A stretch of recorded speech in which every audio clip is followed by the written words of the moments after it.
but I think the development of full artificial intelligence could spell the end of the human race.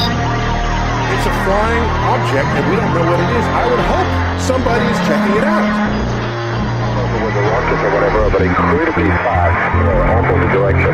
It was too fast to be an airplane. I'm glad the Pentagon is looking at this, because if it poses a threat, I want them on top of it. Well, the craft generates its own gravitational field. You said there's lights in the sky? The internet has become the command center for criminals and terrorists. 911, what's your emergency? I need help, please help me! Aliens won't let it happen. You know, that's what we're instructed to say. Roswell, Area 51. Alien kept deep under the ground. 1, 0, 1, 1, 1, 0, 1, 1, 8,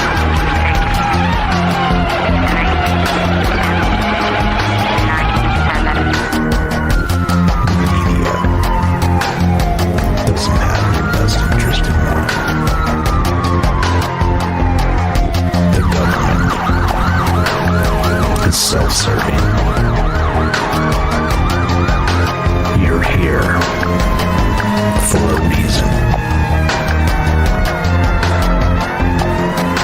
You're listening to Troubled Minds Radio.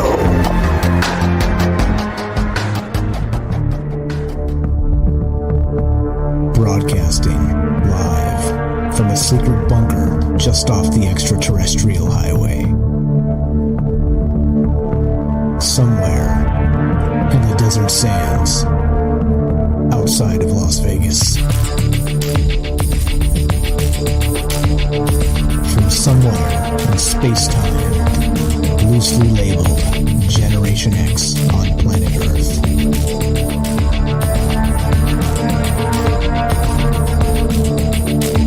And asking questions of you in earnest. Into the digital darkness. Good evening and welcome to Troubled Minds Radio. I'm your host, Michael Strange, and hello to all of you who may also have troubled minds. What's going on, guys? It is Thursday night, which is one of the nights we get together and talk about all the things we're not allowed to talk about. You know what those things are. Aliens, conspiracy, the paranormal, the government, academia, the 24-hour news cycle, propaganda, and the general feeling that we live in the upside down.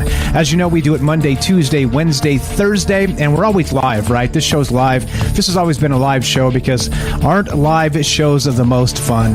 That's just the way things are, right? That's the way things go because, like I said, all the imperfections, the ums and ahs, the, the things that happen, audio glitches or whatever that goes down during live shows because things always seem to break during live shows, even at the toppest levels of all the things. So I think that's what makes live so compelling, in my opinion. It's like you just never know what's going to happen. You never know what's going to happen. Is Mike going to lose his mind tonight and start freaking out and howling at the moon? Am I actually going to turn into a vampire tonight or a werewolf tonight on the stream? Is this going to happen? Probably not. Hey, but you never know. You never really know, do you? And that's what's so compelling and amazing about live shows. And so, with that said, we are live. We're doing this live to include you. We've always done it that way. Like I said, ums and ahs and the imperfections and the narratives and all the rest of this. It's just the way it is, right? But it's more valuable to me because, it's just a lot less fun, number one, in a vacuum, recording yourself and having everything just so and just perfect. If you mess up, you can edit things and then put it up and, maybe a much better polished product at the end. But is it more compelling? I don't know, because we get to include you guys because, of course, as you know about me, I'm a connoisseur of news cycles. I like to watch and see what's going on in the zeitgeist and the news cycles and see what, let's say, by process of elimination, what type of stuff they want us to believe, right? In particular, and there's a thing called info ops, information ops, that they actually do this stuff. Governments of the world actually put stories in or press particular stories to make us, distracted. It's a real thing. And, people get super mad when you suggest that there's some sort of conspiracy afoot with news cycles and manipulation about. But come on now, just pay the hell attention. It's happening. It's happening.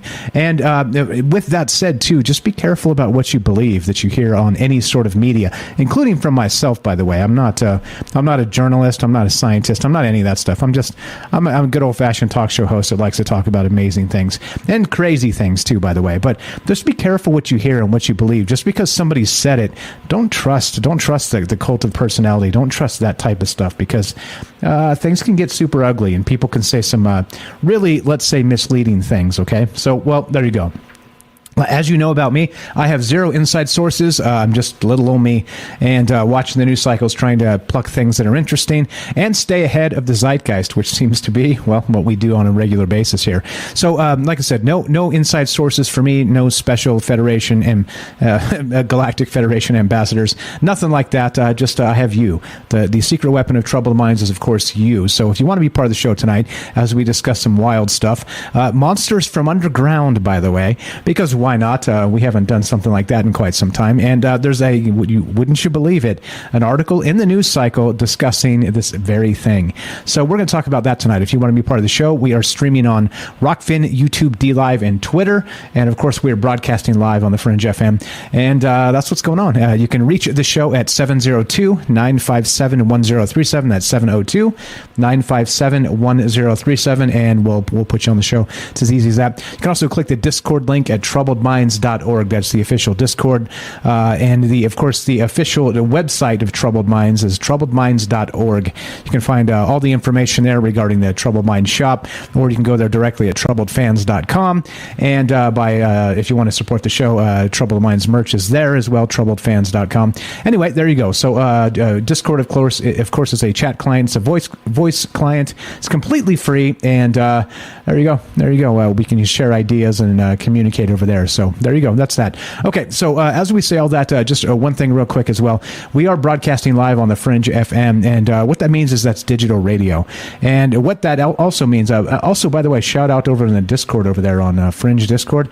Somebody said that it was dead air, silent again. Is that right? Sammy, can you verify that we're actually on that? Can anybody make sure that I'm not just saying this when anyway, so can anybody please verify we're on Fringe? I can't do it live clearly because anyway, so there you go. All right, so Fringe is actually needs some help. How about that? That's the best way to put this, is that like I said, it's free for everybody to listen to. 24 hours of great programming, talk radio, and there's music being played recently, and all kinds of great things going on there. Like I said, it is completely free, but at some point the bills do need to be paid. So please, if you can help out, Fringe is in need. Fringe.fm/donations. A few bucks, if that's all you got to spare, would be fantastic.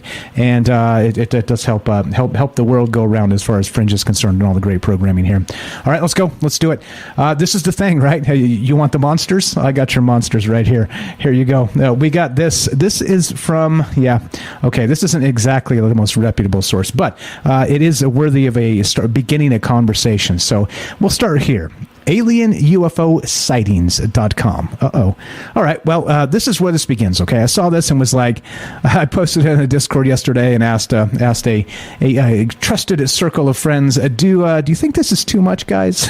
Do you think this is too much? And I got some interest, so I'm not so sure. But here you go. This is the headline. Time traveler warns new creatures will emerge when ground opens and millions vanish. And this is from May 18th, so this is basically hot off the press, okay? Hot off the press. What does it mean?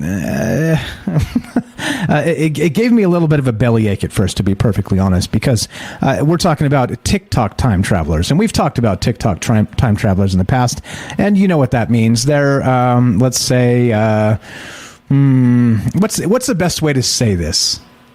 Let's say fake. It's fake. It's fake. I mean, let's just be real. It's fake, all right?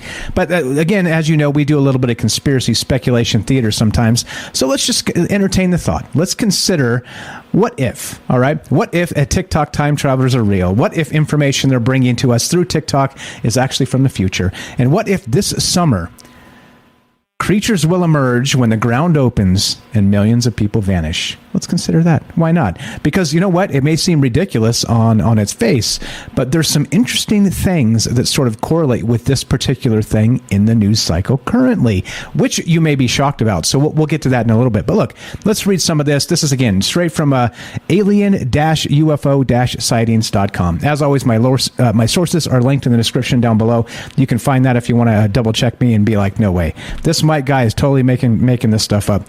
Nope, I'm not. Somebody else may be, but it's not me. Okay, so here you go. Check this out. A new species called stalkers will supposedly be discovered this year as a so-called time traveler has warned the ground will split open in the U.S. and millions of people around the world will vanish. Dun, dun, dun. Cue the dramatic music. A TikToker who claims to have leaked information from a self-proclaimed time traveler has issued a chilling warning for apocalyptic events that are set to begin this summer. This summer. Yeah, it's about to be a hot summer, isn't it? It's already 100 degrees here in Vegas, and it is magnificent. Anyway, I digress. Kawi Leonard, also known as the Hidden God 1, claims in his video that the ground across the U.S. will split just months before a deadly new species are discovered and millions of people are declared missing. The terrifying prophecies are said to take place on specific dates between July and October, which TikTok users have been urged to remember. The old telling the future from the time traveler, and of course, why not monsters? Hey, if we're talking about this, why not monsters, right? Let's do the monster thing. So, okay, as you know, we did do a show in the past on TikTok time travelers, and it was kind of let's say facepalm, right? I mean, like I said, but again, this story. Or this, not just this story, this show is about what we call drinking the maybe juice. And what that just means is that Aristotle, to paraphrase, said it is the mark of an educated mind to be able to entertain a thought without accepting it. So let's just accept for the evening that TikTok time travelers are real. Let's assume for the evening that the warning for this summer, specific dates, which we'll get to, are actually kind of an actual prophecy, a harbinger of things to come regarding underground monsters and millions of people missing. Why not, right? Hey, why not? It's Thursday night, which is like a Trouble Minds Friday because we don't do the show tomorrow. Fridays we take the night off. But I mean, look, why not, right? Why not? We'll call this a little bit of conspiracy speculation theater. It's good to decouple from the sort of the more serious type news cycle and even the more serious cosmic musings, and just consider underground monsters for just a moment. So there we go. That's where this comes from. And if you take a look, let's read a little bit more of this.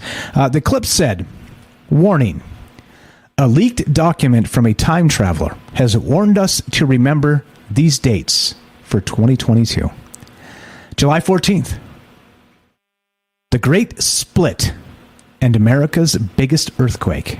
All right, that's July 14th. August 9th. Over 2 million people around the world mysteriously disappear. October 3rd. Creatures known as stalkers will appear around the globe. This makes for a fantastic sci-fi novel if I'm a connoisseur of such things, and I may be. So it is unclear whether the spine-chilling warnings are linked, but some of Leonard's fans wasted no time, leaving prayers of hope for the future of humanity in the comments, of course. Well, it is TikTok after all. And one wrote, "Only Allah knows what will happen. Please protect us." Another said, "The comment section is now a church." Okay, well, the comment sections. I tell you what, the comment section has got to be one of the hottest places on the internet, right? Sometimes like one well-written, perfectly placed comment can really be better than the content itself. So in any case, this is what we're talking about tonight. So what do you know about, number one, do you believe time travel is real? Let's start there. All right, the questions for tonight. Do you believe that time travel is actually possible? Because, of course, it has to be considered as a possibility if we're going to consider that this TikTok time traveler is actually real. All right? Okay, there's that. That's the first question. The second question is, what do you know about the inner Earth? Do you think that it's possible that there is some sort of maybe species that still lives underground and, well, maybe will come to the surface? Maybe not this summer, but we can say this summer, because let's roll with the prophecy here, the wink wink TikTok prophecy, which seems ridiculous, but okay, we'll just roll with that. All right, let's roll with that. So number 2, do you think it's possible that there's still maybe creatures living, let's say, underneath the earth itself, underneath the crust or whatever, and they've been there for a long time, or who knows, maybe they haven't. Maybe there's a portal in the inner earth and that opened because of some reason, who knows? Let's make up the reasons, because we're kind of doing that, kind of writing some fan fiction, like some collaborative fan fiction tonight while we're at it. Why not? But so let's say there's something like that. Okay, something like that goes down. Do you think that it's possible that, number 1, time travel is real, and then 2, that there are monsters, or let's say a species as yet unidentified living under our feet? There you go. I think that's a couple of good ones. And then what about prophecies? We can mix it in and do all 3 at the same time, because we can walk and chew bubblegum at the same time. But what are your thoughts on all these things? What do you think about TikTok time travelers? What do you think about underground monsters? What about these things called the stalkers? Yeah, right? Yeah, why not? Hey, why not? It's like I said, it's Thursday night, and we haven't done conspiracy speculation theater in quite some time, so let's do this. Let's do this tonight. Why not? So there you go. If you want to be part of the show, those are the questions. 702-957-1037. That's 702-957-1037. We'll put you on the show. It's as simple as that. Remember, this is from a TikTok time traveler, so don't, let's just say, spoiler alert, don't take this too seriously. Okay. All right, so that's that. This is where this came from, alien and UFO sightings. I tried to dig in and find the actual the TikTok video itself, and it wasn't linked here. And I'm not a big TikToker, so I was just like, okay, I can do without the video. We'll just roll with this article and assume that they're reporting this accurately. Okay, let's see. So here's the dates again, right? This is the crazy stuff they're saying. July 14th, the Great Split, America's biggest earthquake, and there's going to be some sort of a fissure, some sort of a thing that opens up in the ground this summer. It's going to be gigantic, right? Like a huge chasm. Okay, fine. You know, hopefully everybody's safe and everything's fine. You know, because we are writing fan fiction here. Then here we go. August 9th. Over 2 million people around the world will mysteriously disappear. Now, it's unclear exactly why they will disappear, okay?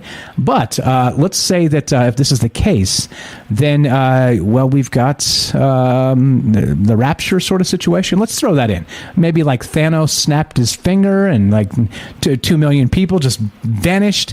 I don't know. What's going on with this? We got some biblical connotations. We got some Marvel Cinematic Universe going on. Why not, right? Why not? Okay. And then the final date is October 3rd. Creatures known as stalkers will appear around the globe. Presumably, of course, from this great fissure that was opened up as part of the America's largest earthquake that happens, again, according to the TikTok time travelers, July 14th. So, what are your thoughts? Is this too much, Michael Strange? Now you've done it. Now you've really gone too far, Mike. This is ridiculous. I don't know. I think it's interesting. I think it's fascinating. Let's consider the possibilities. 702-957-1037. That's 702-957-1037. Let's see. Let's go to... let's see. Who is this? This looks like... I think this is this a Game Vet 02? Test 1, 2? That's right. What's How up, you bro? doing, sir? What's up? I'm doing great, man. How are you tonight? I'm all right, man. I'm on the road. I can hit the air horn for Michael Strange. Nice. Nice. I love it. Drive safe out there, buddy. What's on your mind? Go right ahead. Okay, so this is a great topic, by the way. I love it. Now, all you guys know that I am a truck driver. I'm always driving when I'm listening to you, stuff like that. I'm basically all the new people have a lifetime experiencer. I've been seeing UFOs since like 93, 92, somewhere in there. And with this topic now, last year, just before it was fall, I actually witnessed something in the ditch. Now, what's really strange about it is it wasn't anything, any non-mammal or whatever that I could possibly think of. It was, I don't know, you guys know the Grimace character or what a gumdrop looks like, right? That style shape. I don't want to say the shape because we're on radio, but this thing was kind of wide, about 6.5 feet tall, maybe 7 feet tall. It had a octagon red eye. It was standing in the ditch, and it had 3 deer carcasses, like one at 12 o'clock, one at 9 o'clock, and one at 3 o'clock, like laid out like carpets right in front of it. And now, I don't know if that's what they're talking about, is that creature, but it's freaked me out ever since I've seen that. And lately, after seeing that, there was in the same area, it was in the stats in the same area there. A week later, I heard the metal grinding noise, that sound that's been caught all around the world back in, what was that, late 90s?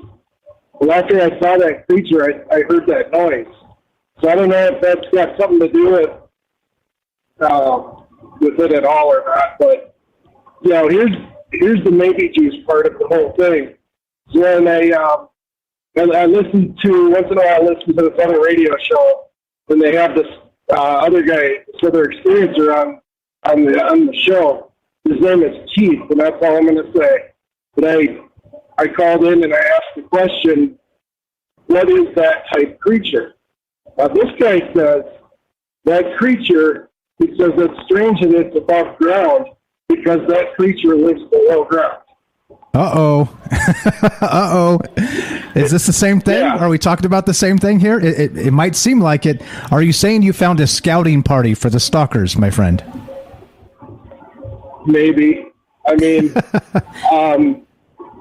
I know what I saw, but I don't know what I saw. You know what I mean? But it was there, and I was working, and I know I saw it, and a week later, other people recorded the metal grinding noise, stuff like that. But yeah, I do honestly. I mean, you guys don't have to believe me. You know what I mean? I'm just a truck driver or whatever. But as a witness to whatever that was, and for Chief to say that's something that's a creature from underground, I mean, that's too close to that. Yeah, you know what I mean? Yeah, totally. Seems like we got some synchronicities going on here. So okay, and right. You did see it the one time. Did you ever see anything else like this again, or was that just a one-time thing? No, that was a one-time thing. The only other thing I saw was like 3 years ago. Was this creature? Now you guys are going to laugh because it does sound funny, but it's not. I saw this creature as I was exiting the highway. It looked like a it looked like a kangaroo body. The thing was about 2 feet tall, and then it had its head. It looked like Alf from the TV show Alf. You know, that creature's like, oh, Willie, or whatever. But the eyes were like spread apart further, almost closer to the ears. And the strange thing about that was when it was turned sideways, so it was actually looking towards the ditch and I was coming down the road. And it was standing right by the line on my left side. And as soon as I got close to it, it turned forward the way I'm facing, and it turned into a little black line, like a pencil line. You could barely see it.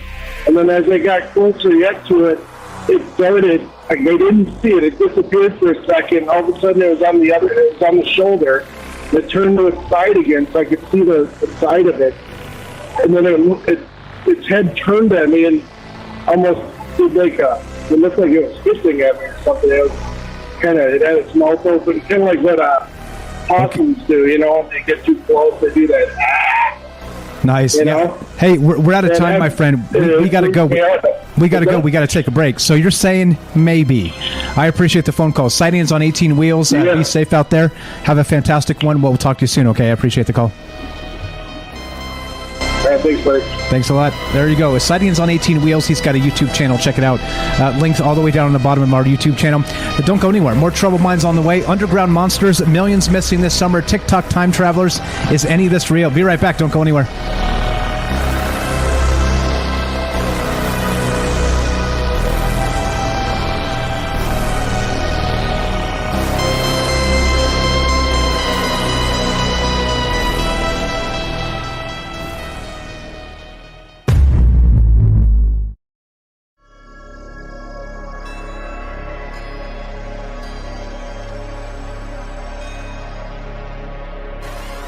Welcome back to Troubled Minds.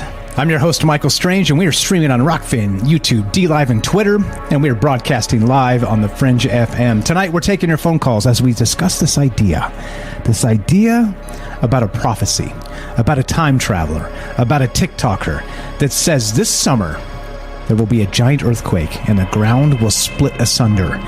And shortly thereafter, people will start to go missing by the millions. And then shortly thereafter yet, an ancient race of something, species of something known as stalkers will emerge and wreak havoc upon the earth. There you go. There's the brief version of that. What do you think? Like I said, this is from a TikTok video, and another one of these. We got a rash of TikTok time travelers that these guys just won't go away. But I thought this was a fun one to play with because there's a lot to this. Because there's some other articles in the zeitgeist in the news cycle that seem to maybe track and even somehow, let's say in an odd way, corroborate that this may be true. Okay, so bear with me on that. I'm not claiming this is true. This is just a discussion. We're having a good time. Conspiracy speculation theater. Everybody relax. This is not the end of the world. I'm pretty sure of it.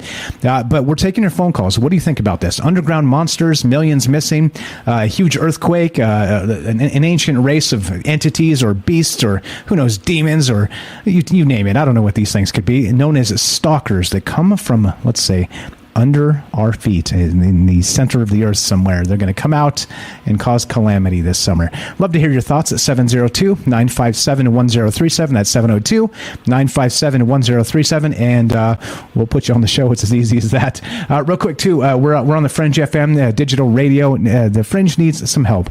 Please go to fringe.fm/donations if you can spare a few bucks.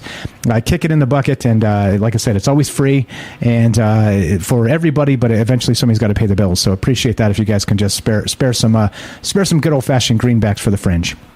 All right, let's do it. We're talking about underground monsters, millions missing this summer, a huge earthquake, and a TikTok time traveler. What do you think? 702-957-1037. Let's go to Robert in Pennsylvania. What's up, my friend? Welcome to Troubled Minds. How are you tonight?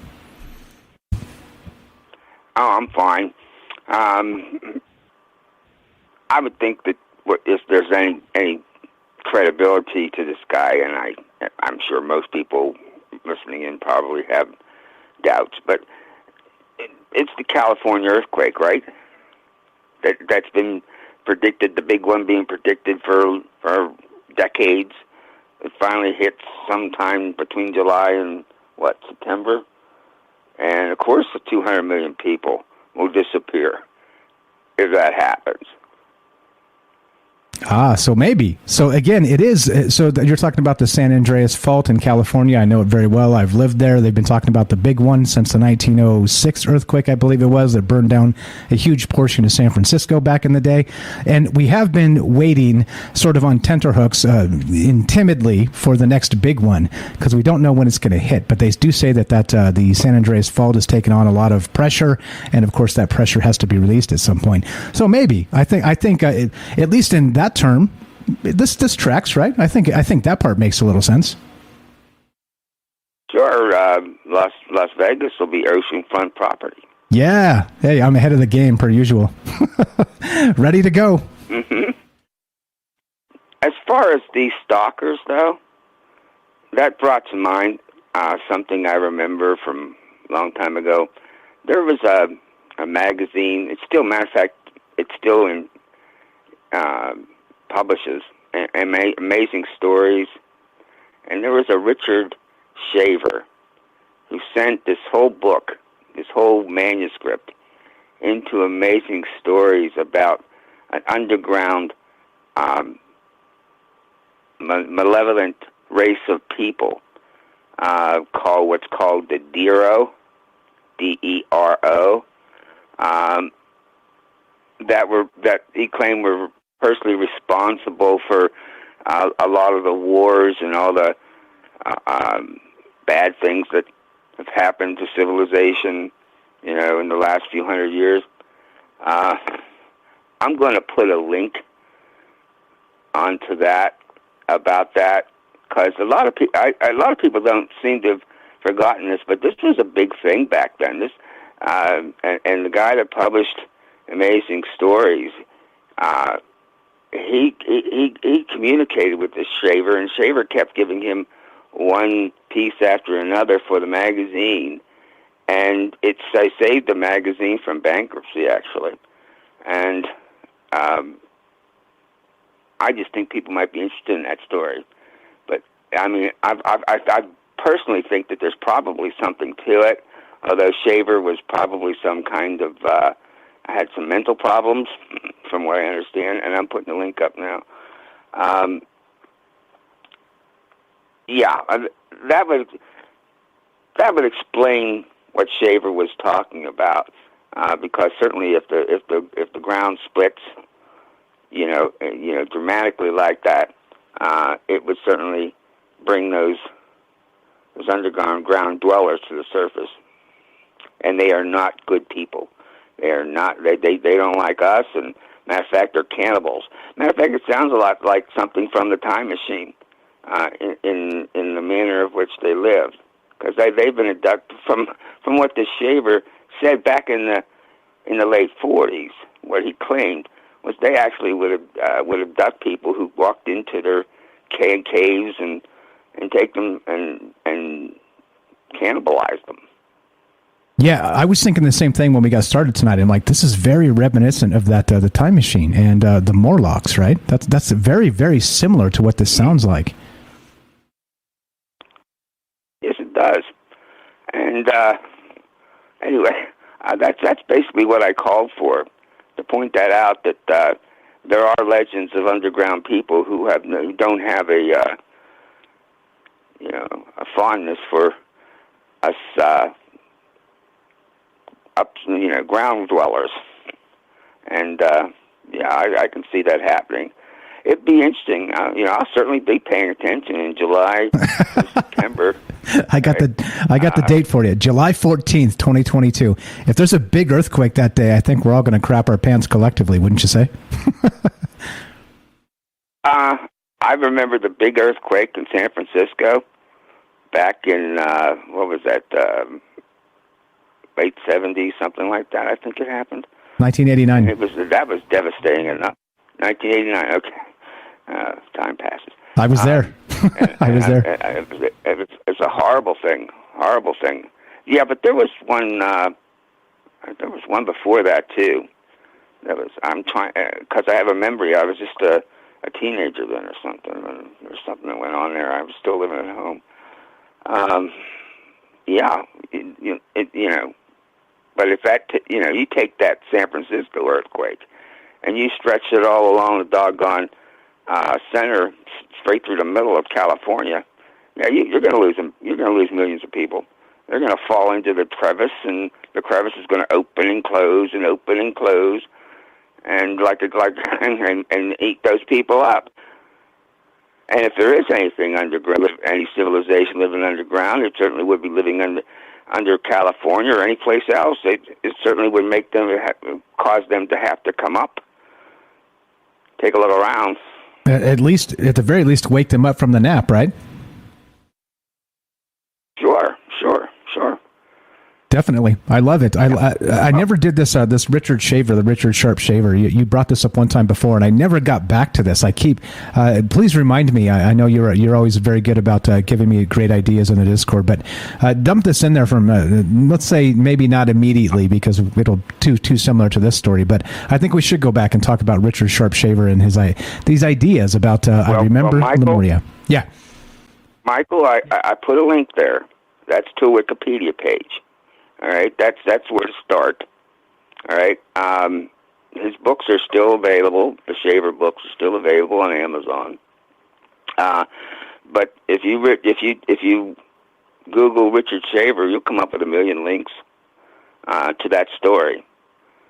And like I said, like you just said, it's a little early to go into that because you're dealing with this similar topic now. But I'm more than willing to pick up and do some research, try to recall because I was really fascinated by this back in the day. Try to put it all together and maybe send you some more links.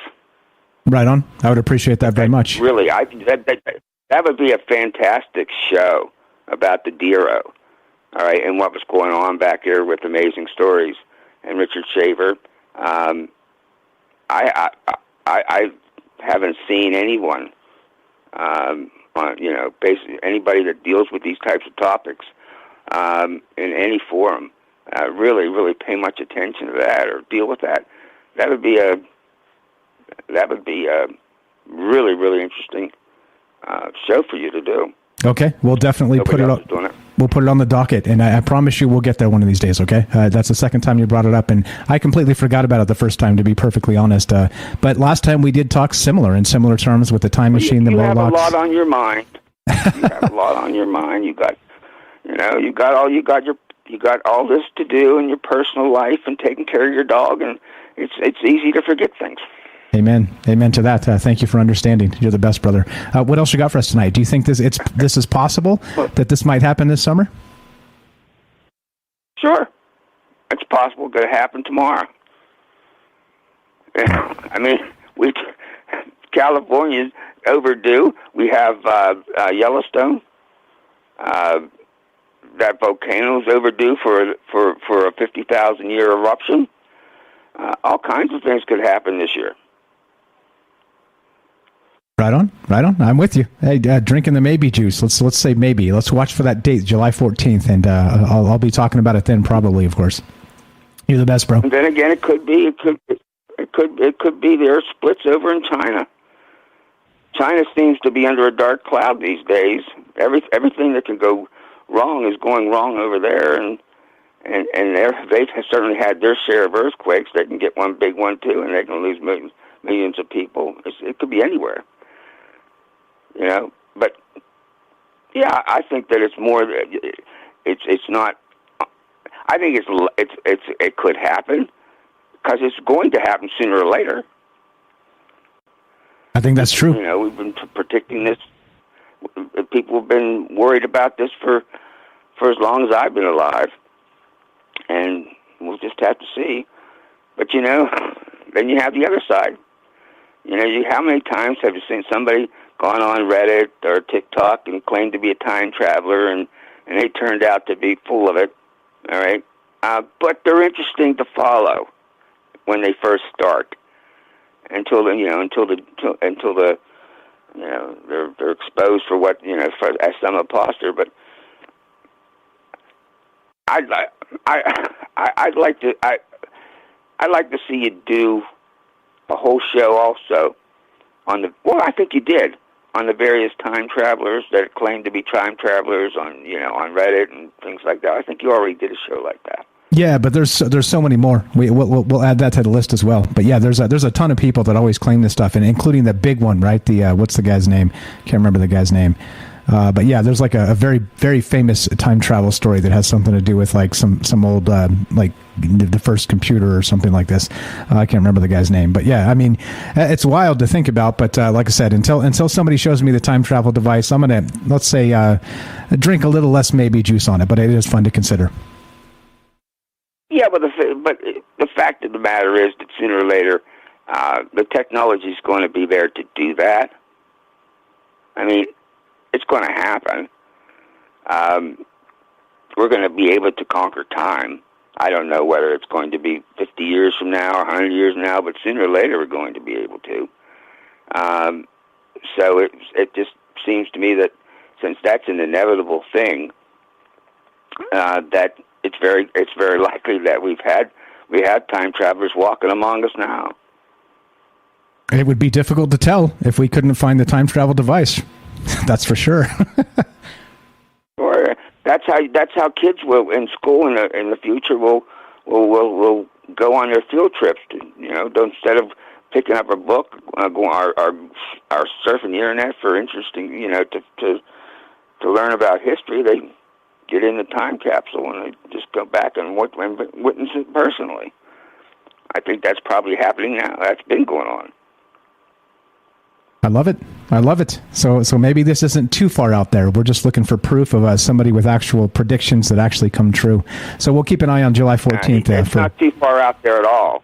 It's not too far out there at all. Now, it may be too far out there for him to have been a real authentic time traveler, but what he's talking about, the Earth ripping apart and millions of people going missing, there's some credibility to any of that. Because that's the nature. The Earth does not settle. It doesn't stay stable. It will break up, and I'm sure that's legitimate. Whether he's legitimate, that's another thing. That's another thing, exactly. It's not a matter of if, it's when, and if he predicts it to the day, well, I'll start to pay attention. You're the best, Robert. I appreciate it very much. Thanks for the call. Thanks for listening. Thanks for reminding me. Sorry, go ahead. You'll do an immediate show on it if on the 14th of July his prediction comes true. You'll do an immediate show on it. Heck yes, I'm putting it on the calendar. 100%. You're the best, Robert. I appreciate the phone call. Always a pleasure. Okay, talk to you later. Thanks for listening. Have a fantastic night. That's Robert, the Robert, affectionately known as the Robert. He's a writer. He's got a book called Stories from a Fractured Mind, the Robert Collection. Check it out. Links in the description down below. He does not call to have me plug his book. He was kind enough to send me a couple copies. I read it, and I think it's really good. He's, like I said, a mix in my mind between Philip K. Dick and Rod Serling is his style of writing. Very, very good stuff. We're still talking about this. Underground monsters, millions missing this summer. And, of course, right, the source goes back to, wouldn't you know it, TikTok time travelers. What do you know about this? A time traveler warns new creatures will emerge when ground opens and millions vanish. That's the brief version of this.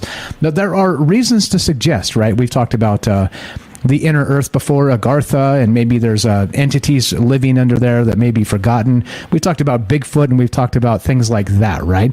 In terms of, well, if Bigfoot, he's seen from time to time, he or she, whatever. Yeah. Pop on in, Derek. You're up.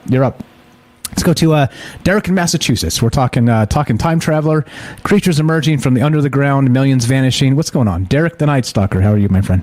Welcome to Troubled Minds. What's going on, Mike? Great show. Thank you. Not too far off the rails for you? No, it's perfect. I don't have too much to add. It's a crazy night here. We're a little short-handed at the store. We're down one stalker, so it's gonna be great when the giant abyss opens up and all the stalkers come. We can maybe hire them some for the supermarket. The actual stalkers. Yeah, but I'm pumped for the summer of stalker. I'm ready for it. It could be a sign for good stuff happening for me. Maybe, who knows? But yeah, so. As far as, I'll be real quick, but as far as like pop culture stuff, there was a show that dropped on Amazon like a month ago, or maybe like 5 weeks ago, with Josh Brolin, and it's been called Yellowstone. That's like the show Yellowstone. Yellowstone meets True Detective meets Stranger Things, basically. And like the commercial and like the opening line of the show is, "Have you ever heard of a god called Kronos?" And this is like Josh Brolin, and it's the whole point. The whole point of the show is there's this ranch that like Ed Harris wants to buy from Josh Brolin, like a piece of his ranch. And this big weird void opens up on the ranch, and basically the show is like trying to figure out what that void is. And I haven't finished it, so I don't know what it is. I don't know if anything pops out of it in the way it does in the story. But invoking Kronos, who is the god of time, synchronistically. And then, as far as the TikTok time traveler thing in general, I don't nearly any credence to it at all. It's just a cool thing to kind of have. To look forward to, or just to put in your back pocket, so if something weird does happen, then maybe you can point to it and be like, hey, maybe they weren't so weird. And who knows, like, I do believe people have abilities to see into the future, possibly. So maybe if there's 1,000 fake ones, there could be one real one, and that might be why they're doing it, because they know there is one real one on there, and they're trying to just flood the market with fake ones. But it's synchronistic that all the time travelers are popping up on TikTok, an app called TikTok, which is time, like TikTok of the clock, Yeah, definitely. And then, so the idea of the abyss opening up and like something coming up, that's basically just the biblical apocalypse. We have the rapture, which is this mass vanishing, and then the gates are opening, and there's all kinds of stuff pouring out. They call them stalkers in this, but that could be demons. It could be anything. And as far as like, it's kind of, again, synchronistic that I talk about the Titans all the time, and Kronos, who is the god of time, is locked away in Tartarus, this place underground or in a metaphysical realm or what have you. Most likely when it happens, when he's released, it will seem like the ground opens up, the abyss opens up, or whatever, in that Hercules movie from the 90s, the animated one from Disney, that's what it looks like. Just the hole opens up, like the water spreads, hole opens up in the ground, and these huge primordial beasts come and wreak havoc, So when that happens, all kinds of monsters, that's the dimensions will merge together. The upside down leaks into our world, and call them demigorgons, call them mind flayers, call them stalkers, or what have you. But it's very, very weird that they're saying it's going to happen this summer. But I mean, we've been saying it, we're due. Cthulhu's due, so why not this summer? If I had to put money on it, if I had money on it, let's just say it's probably not going to happen. But yeah, go ahead. Sorry. No. And so hopefully it's I'm not down with the millions of people ending up missing, right? But let's say it is the rapture sort of situation, then maybe that's a good thing, right? Maybe it's a good thing. It's possible. It's possible. I mean, yeah. I mean, it could be. There's a lot of different vanishings and mass like the rapture is one of them. But we talk about the UFO, New Age people, and they talk about the ascension and stuff. So maybe a reason for the aliens to come is because they know the gates of hell are about to open up and the abyss is about to pour out, and they're going to send down some UFO ark for us, and that's why the government's talking about them, because they want to get off the earth. They want the invite in because they know something from below is coming, so something from above has to save us, or the UFOs are demons and they're going to pour out of the ground instead of the sky. Who knows? But I got it going. Great show, Mike. Awesome stuff. Appreciate it, man. Fun show. You're the Summer Stalker. Summer Stalker. Here we go. You're the best. Derek, appreciate it. Derek in Massachusetts, the Night Stalker. Everybody loves the Night Stalker. He's got a YouTube channel. Check it out. A brilliant dude, good friend of mine, good friend of Troubled Minds. And as you can tell, he's always on the ball with this stuff. He's the synchro mystic of Troubled Minds. And you know what? The crazy part is that this is the type of stuff he's always talking about, and he's right. Like talking about Kronos and time, and it's sort of the synchro mysticism of not just the let's say the earthquake, which as Robert said is coming. It's not a matter of if, it's when. But then what about these monsters in the center of the earth? That becomes a whole other thing. By the way, Robert, I just added to my calendar the July 14th will be a Thursday, and that's the day that the earthquake is predicted by the TikTok time traveler. So I've added it. Thank you for the phone calls, Robert, and of course Derek the Night Stalker. Again, give them a follow. Derek has a YouTube channel, and Robert has a book that he sells, and do check that out. Great stuff from both of those guys. So what do you think? Again, like I said, again, a little bit of conspiracy speculation theater here. That I don't want anybody to take this too seriously. This is, again, we're talking about TikTok time travelers, and you have to say it right, because sometimes people are like, Michael Strange said it, the monsters are coming this summer.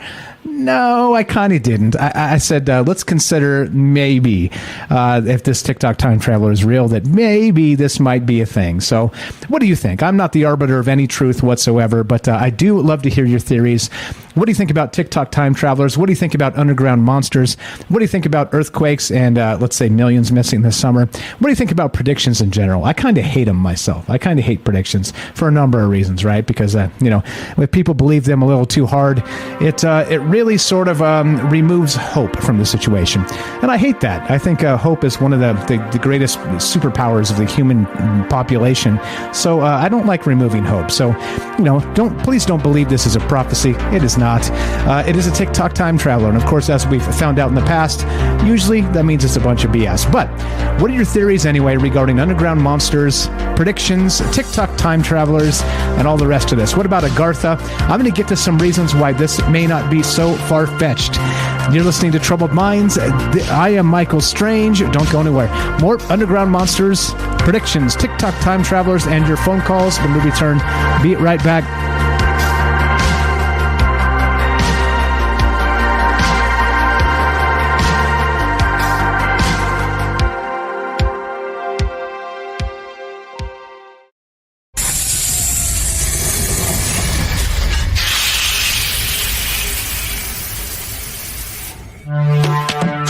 We are talking about the alien abduction phenomenon. The aliens are looking through your eyes and they're accessing your optic nerve. I'm doing fantastic. And through that optic nerve, they're transferring to your brain. People are random images as they traverse neurons in the brain. All right, so maybe,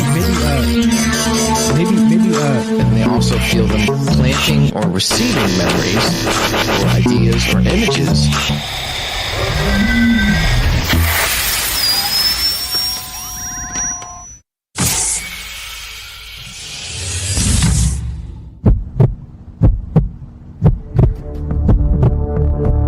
Broadcasting live from a secret bunker just off the extraterrestrial highway. Somewhere in the desert sands outside of Las Vegas. From somewhere in space-time, loosely labeled Generation X on planet Earth.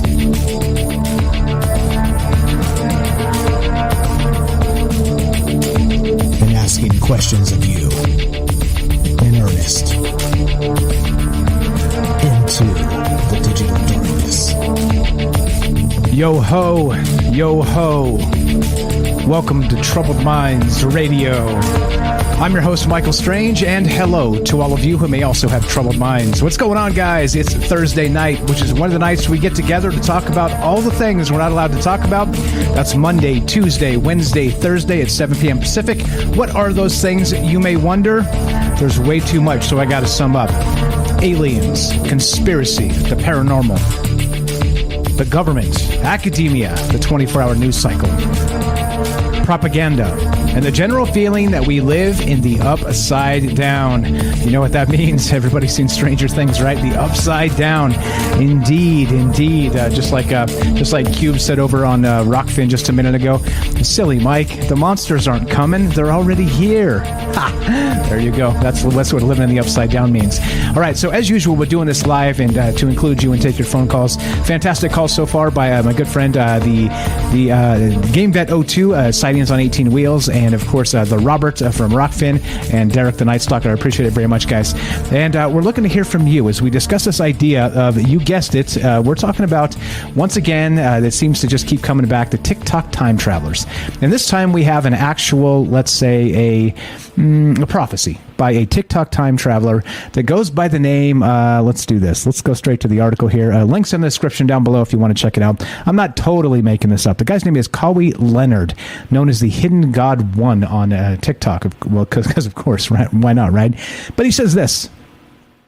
A new species called stalkers will supposedly be discovered this year, as a so-called time traveler has warned the ground will split open in the United States and millions of people around the world will vanish. Oh, so we've got an earthquake. He's given the date, July 14th.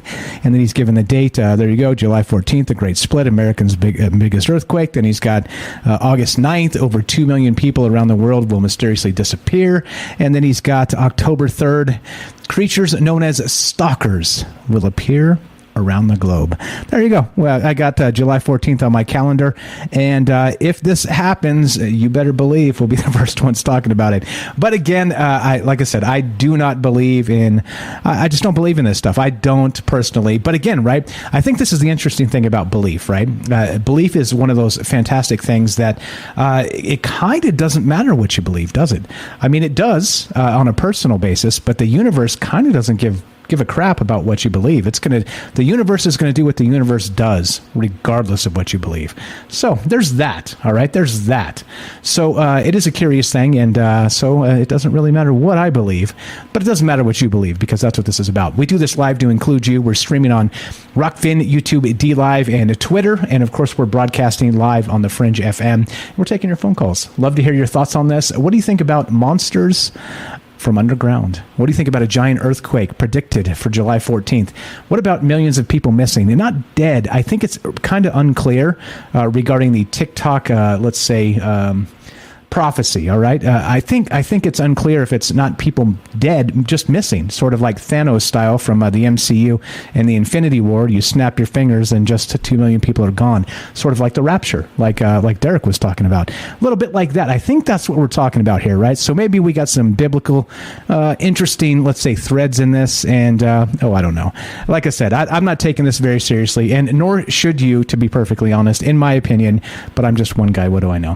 702-957-1037. Click the Discord link at troubledminds.org. We'll put you on the show talking about underground monsters, millions missing this summer, TikTok time travelers. What do you believe about any of this? Do you think it's all horse manure? Because if you do, you might be right. Like I said, we're calling this a conspiracy speculation theater. We do that from time to time, talking about alien invasions hypothetically and other stuff. So why not? Let's just do this and say, let's say maybe this summer is going to be the summer of the stalkers. So what do you think? As we do this, right, we're doing our thing and just kicking it, talking about all kinds of crazy stuff. As we do, as you know, we are, like I said, broadcasting live on the Fringe FM. That's a digital radio station. Many of you know this, and most of you know this. We talk about it every single night. Good stuff going on over there. A lot of good individuals, including myself, Michael Strange, doing Troubled Minds on Fringe. Fringe needs a little bit of help. If you guys can kick in a few bucks, if you can spare it, I appreciate that very much. Fringe.fm/donations. You can, there you go. The goal's up there, and you can see exactly what's going on with that. And like I said, it's free for everybody, but at some point, somebody does have to pay the bills on the station and keep things going. So would appreciate that very much. So one more time, fringe.fm/donations. All right, let's do it. Let's get back to this. Underground monsters. Millions missing this summer. A giant earthquake, a fissure, a giant chasm opens up in the United States and millions go missing. And shortly thereafter, that's right, monsters appear known as stalkers. Dun, dun, dun. Cue the music, right? I don't know. This is a little bit odd, but it's okay. Like I said, this leads to a lot of different things. But as always, right, what do you believe? 702-957-1037. That's 702-957-1037. Let's go to, I'm not exactly sure who this is. Looks like it says Mike in Colorado. What's up? Welcome to Troubled Minds. Is that correct? Yeah, hi. What's going on? Welcome to Troubled Minds. What's on your mind tonight? Hey, this is Mike/Matt from Colorado. Oh, Matt. It says on the call screener, Mike. What's up, Matt? Welcome back to Troubled Minds. You called last night. I appreciate it very much. Thanks for coming back.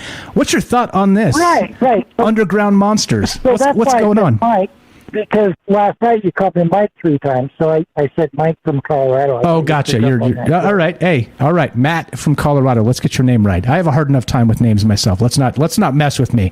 That was an honest mistake. But welcome back. I'm glad you called back. What's on your mind tonight, my friend? I'm kind of thinking from now on we should call me Mike from Colorado. I like it. Okay, if you like it, I like it. As long as it doesn't bother you, it doesn't bother me. Go right ahead. I'm sure you got some ideas about monsters. You know, I just tuned into the program. I just barely heard what you were talking about. But when I came in was you were talking about beliefs, and you said a couple of sentences about beliefs, and you said that, you know, something like, but that's the nature of beliefs, and the universe doesn't really care what your beliefs are because it is what it is. Meaning that if the universe is going to do what the universe is going to do, no matter what you believe, it's not going to change what the universe can and will do. That's what I was getting at. Right.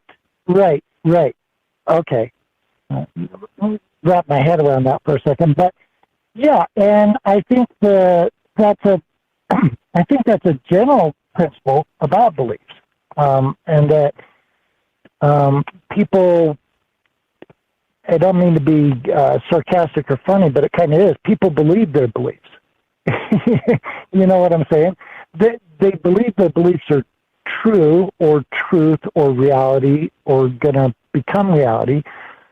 But those are two different things. They're one's a belief, one's reality. Right? That is correct. That is correct. Yeah, I'm having a little trouble hearing it. But so, you know, what's going to happen is what's going to happen regardless of what you believe is going to happen. And what is, meaning that which is real, regardless of your beliefs about what is real. So just take a quick example. Okay, let's say Sasquatch is real, but you don't believe in him.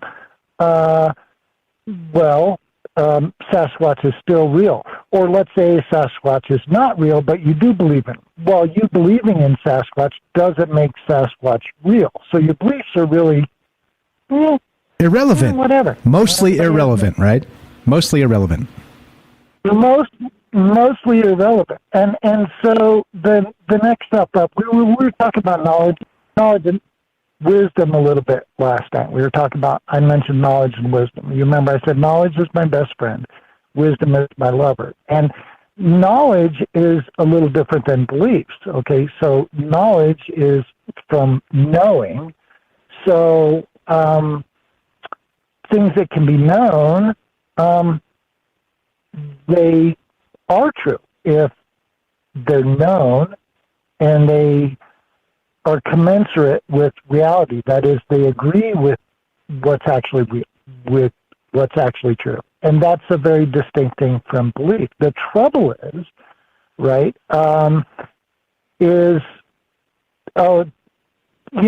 Twain said, the problem isn't with what you think you know. The problem is with what you think you know that just ain't so. And that's a fact. That's a fact, Jack. I don't like to deal in facts because it's let's say it's a slippery fish is what I always call it. But that right there is a fact. Like I said, believing something that is not real, it can be detrimental, but like I said, it mostly irrelevant.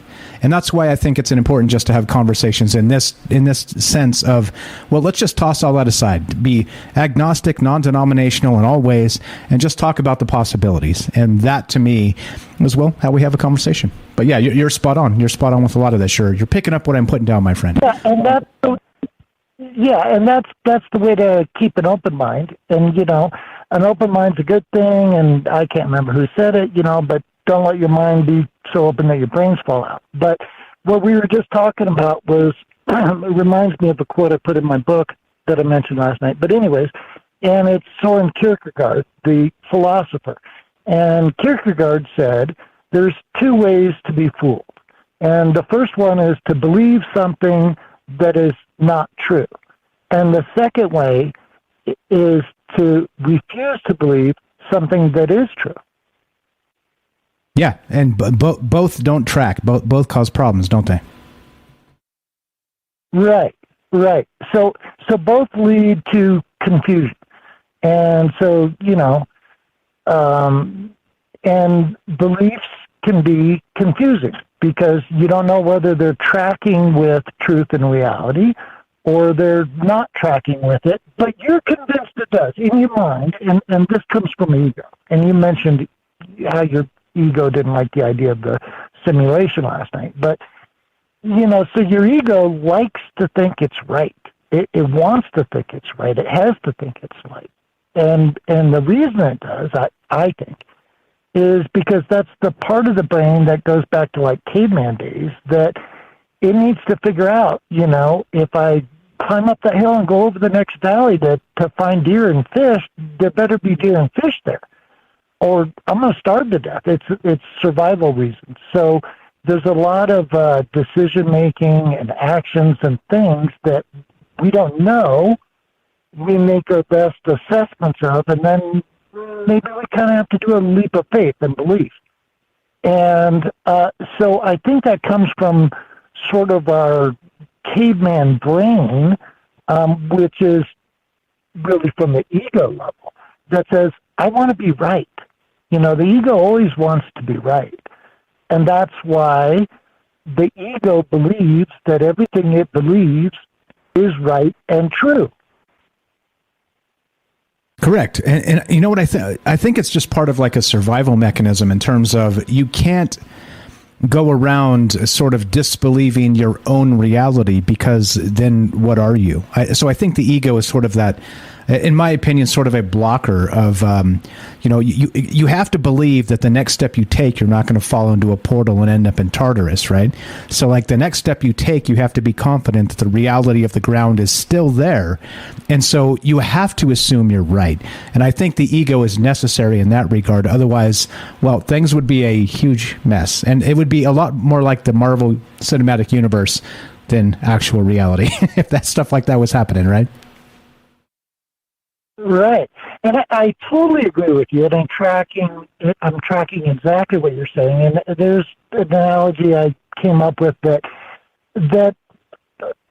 what you're saying is a little different or adding some nuance to what I was saying, but I think it's also true. So it's different levels of how you apply what I was saying the understanding is. So on a pragmatic level, the example is nobody would ever fly on an airplane except if they employed belief and believing.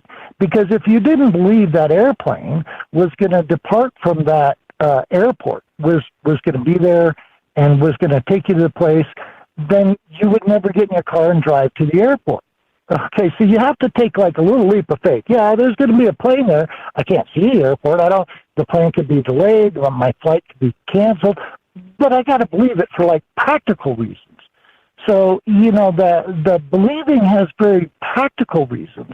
Like I was saying, caveman days, survival, getting the deer, getting on the airplane. You got to believe it. It's functional. It's helpful. However, that's one particular realm of applying and using the faculty of belief. There's other realms where belief maybe doesn't suit you so well. Like, for example, you are believing that, Atlantis is, come up out of the ocean off of Catalina, or there's, whatever, some fantastic belief that somebody's espousing that you latch onto, or you end up in a cult, or you're in Jonestown, or, et cetera, where you just believe too dang much about stuff you didn't need to believe about, and stuff you couldn't know and wasn't pragmatic. And then belief becomes a very malevolent or non-productive thing in our lives and to our minds and to other people. You could take religion, for example, which a lot of people say resulted in a lot of the wars and killing and murders, and that went back to belief.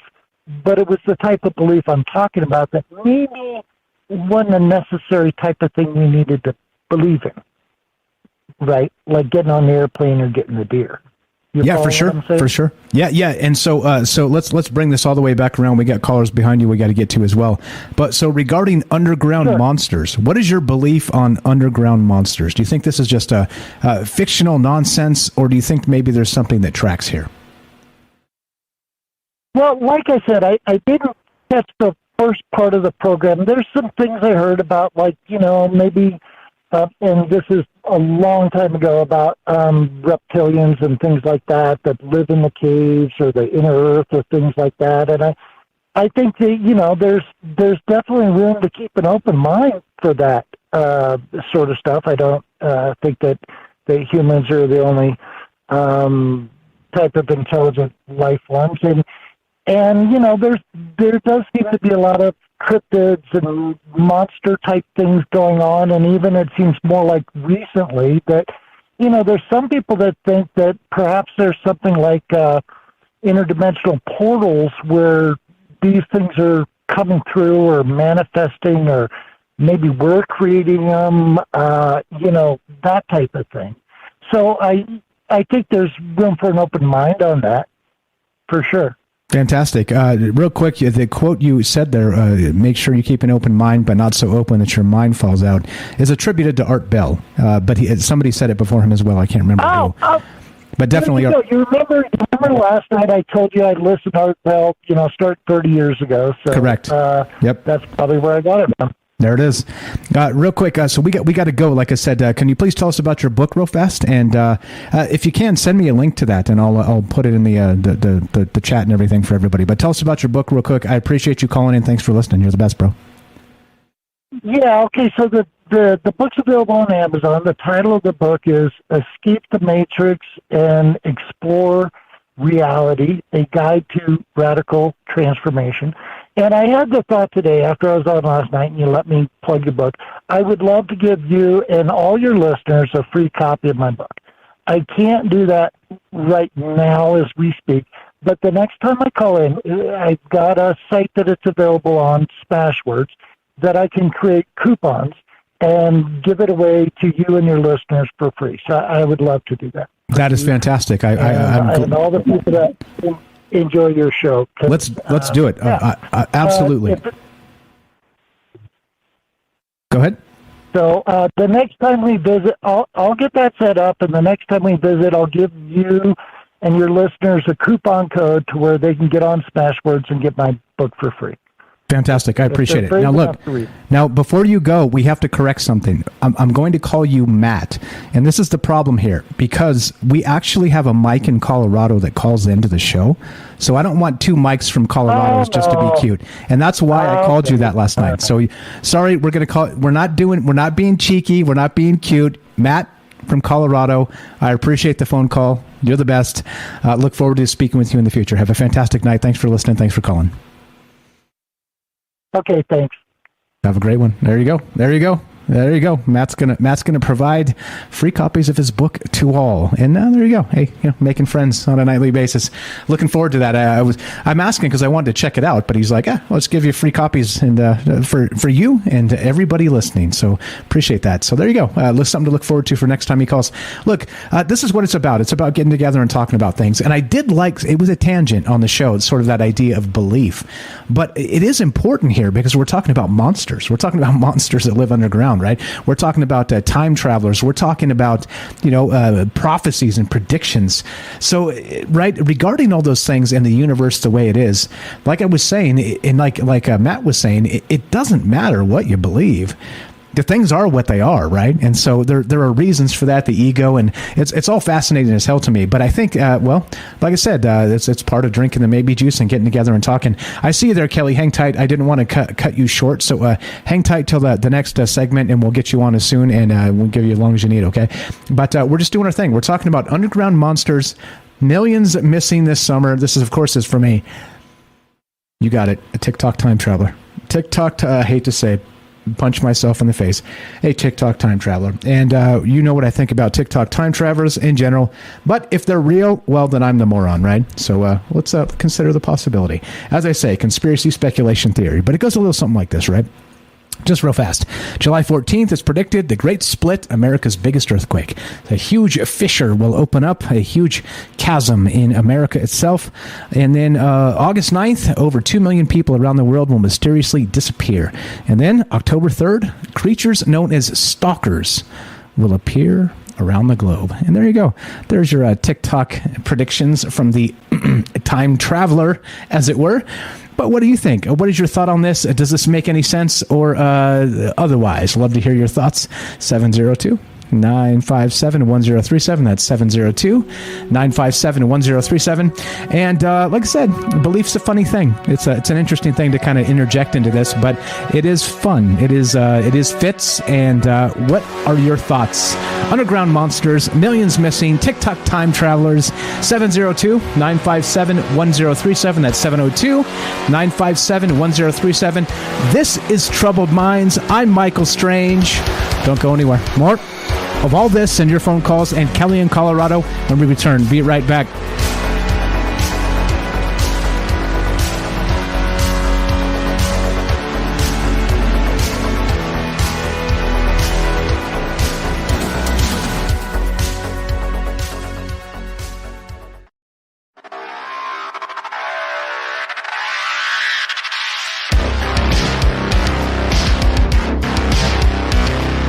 Welcome back to Troubled Minds. I'm your host, Michael Strange, and we are streaming on Rockfin, YouTube, D-Live, and Twitter, and we are broadcasting live on the Fringe FM. Tonight, we're taking your phone calls. As you guessed it, we're discussing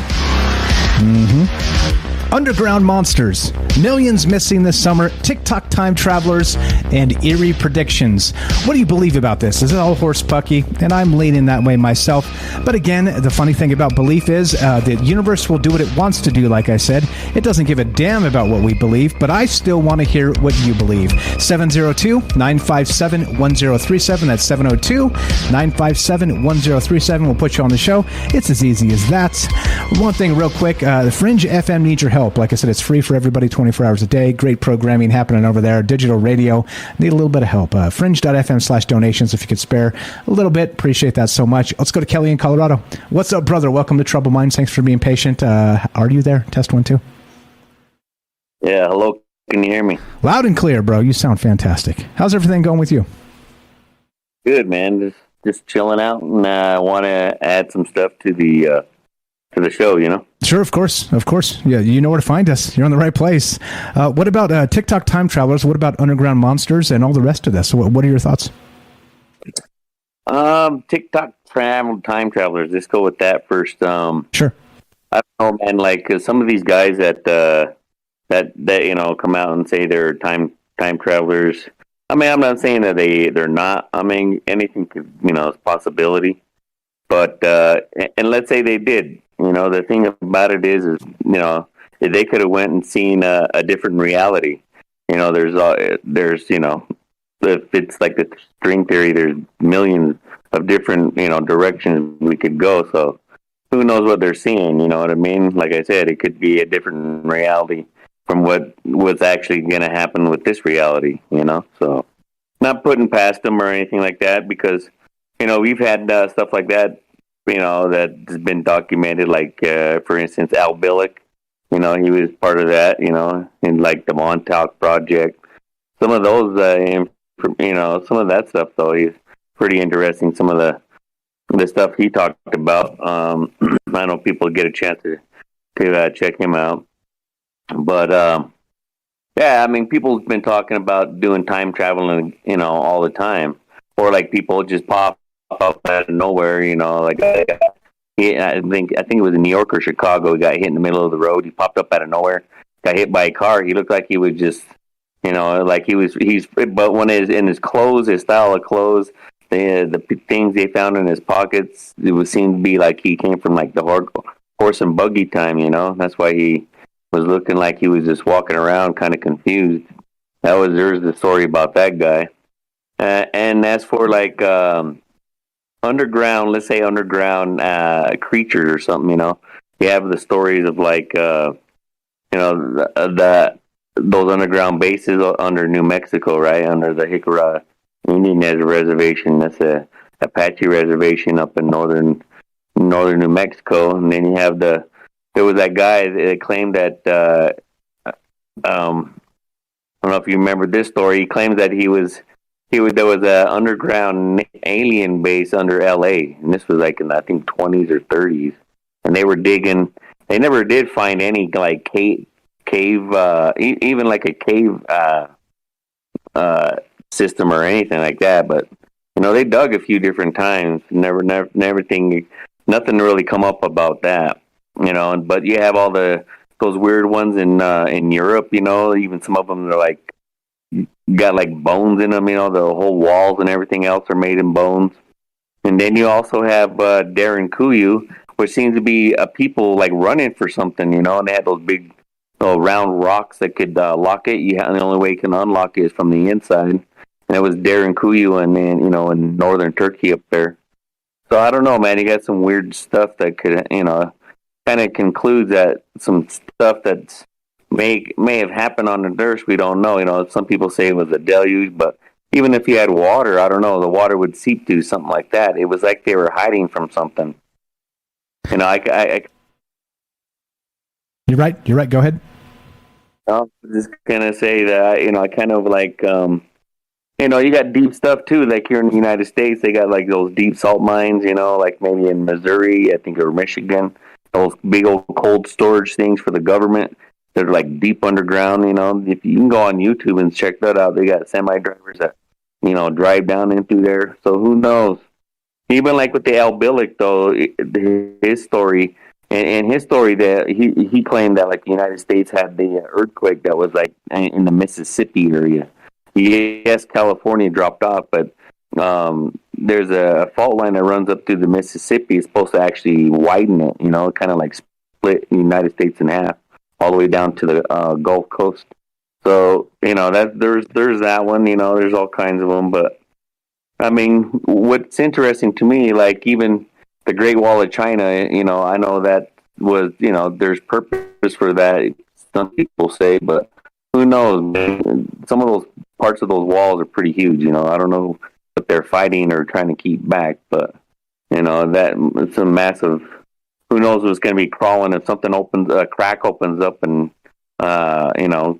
something crawls out of the ground. You never know. But then, like I said, it doesn't matter what the hell you believe. When that happens, we all believe, right? things change quick. Yeah. There's also, I don't really know if it's here on Earth. I wouldn't say. I mean, because you have different stories though, like the ancients or like the native Indians, like in South America, they believe that there was some ant people that helped them.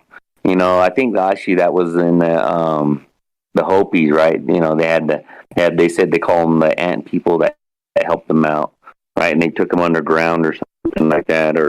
But what's interesting to me, I don't know if it's on the ground. Maybe it's a portal or something, a crack that opens up in the sky. You know what I mean? Because you got all these weird sightings that's happening. It looks like portals that open up, or like that big swirl that was over in Norway. They first tried to say that was a rocket launch, but I disagree, because in the middle of it, like, it stops, and then next it opens up like a black sky, darker than the night skies that's showing, like like deep space, and it just opens up. I think they actually had another something like that weird too. I had a video on it. I was trying to find that one, but they had one in Taiwan. It was kind of like the same thing, or the thing that's just now that happened over China. Those red look like it wasn't a UFO, man. You're cutting out, bro. Your internet's freaking out. What about now? Can you hear me? A little better. Go ahead. Let's okay. test. Yeah.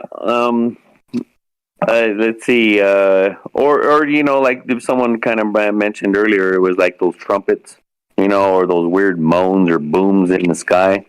You never know. That could be something coming out of the sky. Like a portal or something. There's some pretty strange stuff that's been happening. You never know. Yeah, like I said, and the universe is going to do what the universe does regardless of what we believe. So it is interesting to consider the possibilities, and that's what we do here anyway. Like, I'm not professing any of this is real. It's interesting, too. There are some parallels. Again, the Morlocks from the Time Machine, things like this, of like a subterranean, underground sort of, let's say, what would you call them? Like that would not be an extraterrestrial. That would be a, well, I forgot the term. But something that's been here a long time. Like I was talking about Bigfoot a little while ago, right? Where would Bigfoot go? We see it from time to time. Bigfoot probably, if Bigfoot is real, probably just lives underground, right? Like has a cave system or something to those that effect. And that's why, right? Like you can't just go, do like a thermal image of a forest and find a Bigfoot super easily, because, right, they're probably underground most of the time, right? And kind of come out for food or whatnot. So, I mean, there's some things to suggest, like you said, Darren QU and some other really interesting spots. And I think you mentioned New Mexico there. What about, remember the Phil Schneider story about the deep underground bases and Dulce, New Mexico, and the little people, the gnomes running around there? I mean, there's all kinds of stuff out there, dude. So yeah, why not? Why not, right? Hey, why not? If we're not talking about it, who the hell's talking about it? But I mean, I'm with you on the TikTok time travelers. It's like, yeah, okay, whatever. But that's not our purview. We're not trying to like debunk this stuff. Other people do that, and it's fine. But I think us drinking the maybe juice is what this is all about. What else you got for us, my man? Great stuff as always. I don't know. Like, have you seen that one guy that was like supposed to be stuck in time? He's always posting stuff like on TikTok or something, and he's like, there's nobody around, So they people like telling him what to do, like, you know, steal a car, like a Ferrari. So he goes to a place who's got Ferraris, you know, he jumps in it, takes off down the next town, you know. They tell him to go to like hospitals and police departments, and there's still nobody there, which is pretty it was just weird. I don't know. That's the only strange one that you know, with all those little TikTok guys. But that was one of the strange ones for me. But yeah, but another thing, it just kind of was Internet's freaking. Sorry about that. That's good. What about now? Perfect. Whatever magic you do works. It's good now. Okay, yeah, but yeah, there's a really strange. I don't know if they're, you know, through science anyway. They're claiming there's a. I don't know if you ever seen this story, but there was a story they ran out that they're saying there's like two big masses that are like deep in the ground, you know, in like the center of the earth, and they're even claiming that it's moving around. You know, they don't know what it is. The claim is, you know, or they could have been like a chunk of another planet. I don't know, man. But whatever there is, I don't know just saying, just kind of throwing it out there. I don't know if you heard about it, but yeah, it's been running around some of the things out there, you know, some of the other medias and stuff. But I don't know. They're saying there's something, you know, I guess they've been scanning Earth, and there's just something they thought it was the core, but it was started moving around, two different, and it split, like, so it's in two chunks, but it's moving around. So that's pretty interesting. I don't know what that could be, you know. Just throwing that out there. But one more thing before I get off here. Sure. Just this is what we do, you know. Isn't that what the whole form of Gnostics was bringing all kinds of knowledge and everybody, you know, showing up and adding their things. It was never believing all in one thing, but believing in many things, taking everything apart from that, you know, and trying to piece all this knowledge together. That's the whole point, you know, to know everything, but to leave out like that, like Mike was saying, or Mike was saying that he was like, you got to leave the ego out. You know, that's the main thing. So yeah, I like that call. It seems like, you know, another thing was it seems that we're a little strange up here in Colorado, you know, or I should say troubled minds here in Colorado. There's three of us now. Yeah, there's probably more than that too. Like that, probably a silent contingent of troubled minds in Colorado for sure. Yeah, good stuff, Kelly. You're the best, bro. You gonna hang out? You're welcome to stay right there, or dip back in later. It's up to you, bro. You know you're welcome as long as you want to be here. Yeah, I'll just hang out here. Okay, catch you in a minute here. So, okay, that's Kelly in Colorado, good friend of mine, good friend of the show. As far as my recollection goes, Kelly was the very first person to ever call into Troubled Minds years ago. Kelly's been with us for years, just talking about stuff, just sharing ideas, you know, like we said about reality and about professing belief and all the rest of this stuff. Sometimes it doesn't matter. Like, it just doesn't matter what you believe, right? In terms of the universal scales, it's going to do what it's going to do, and that's that. So we let you like to talk about the possibilities. Good night to Fred in Shadows of the Moon. Thanks for hanging out with us, guys.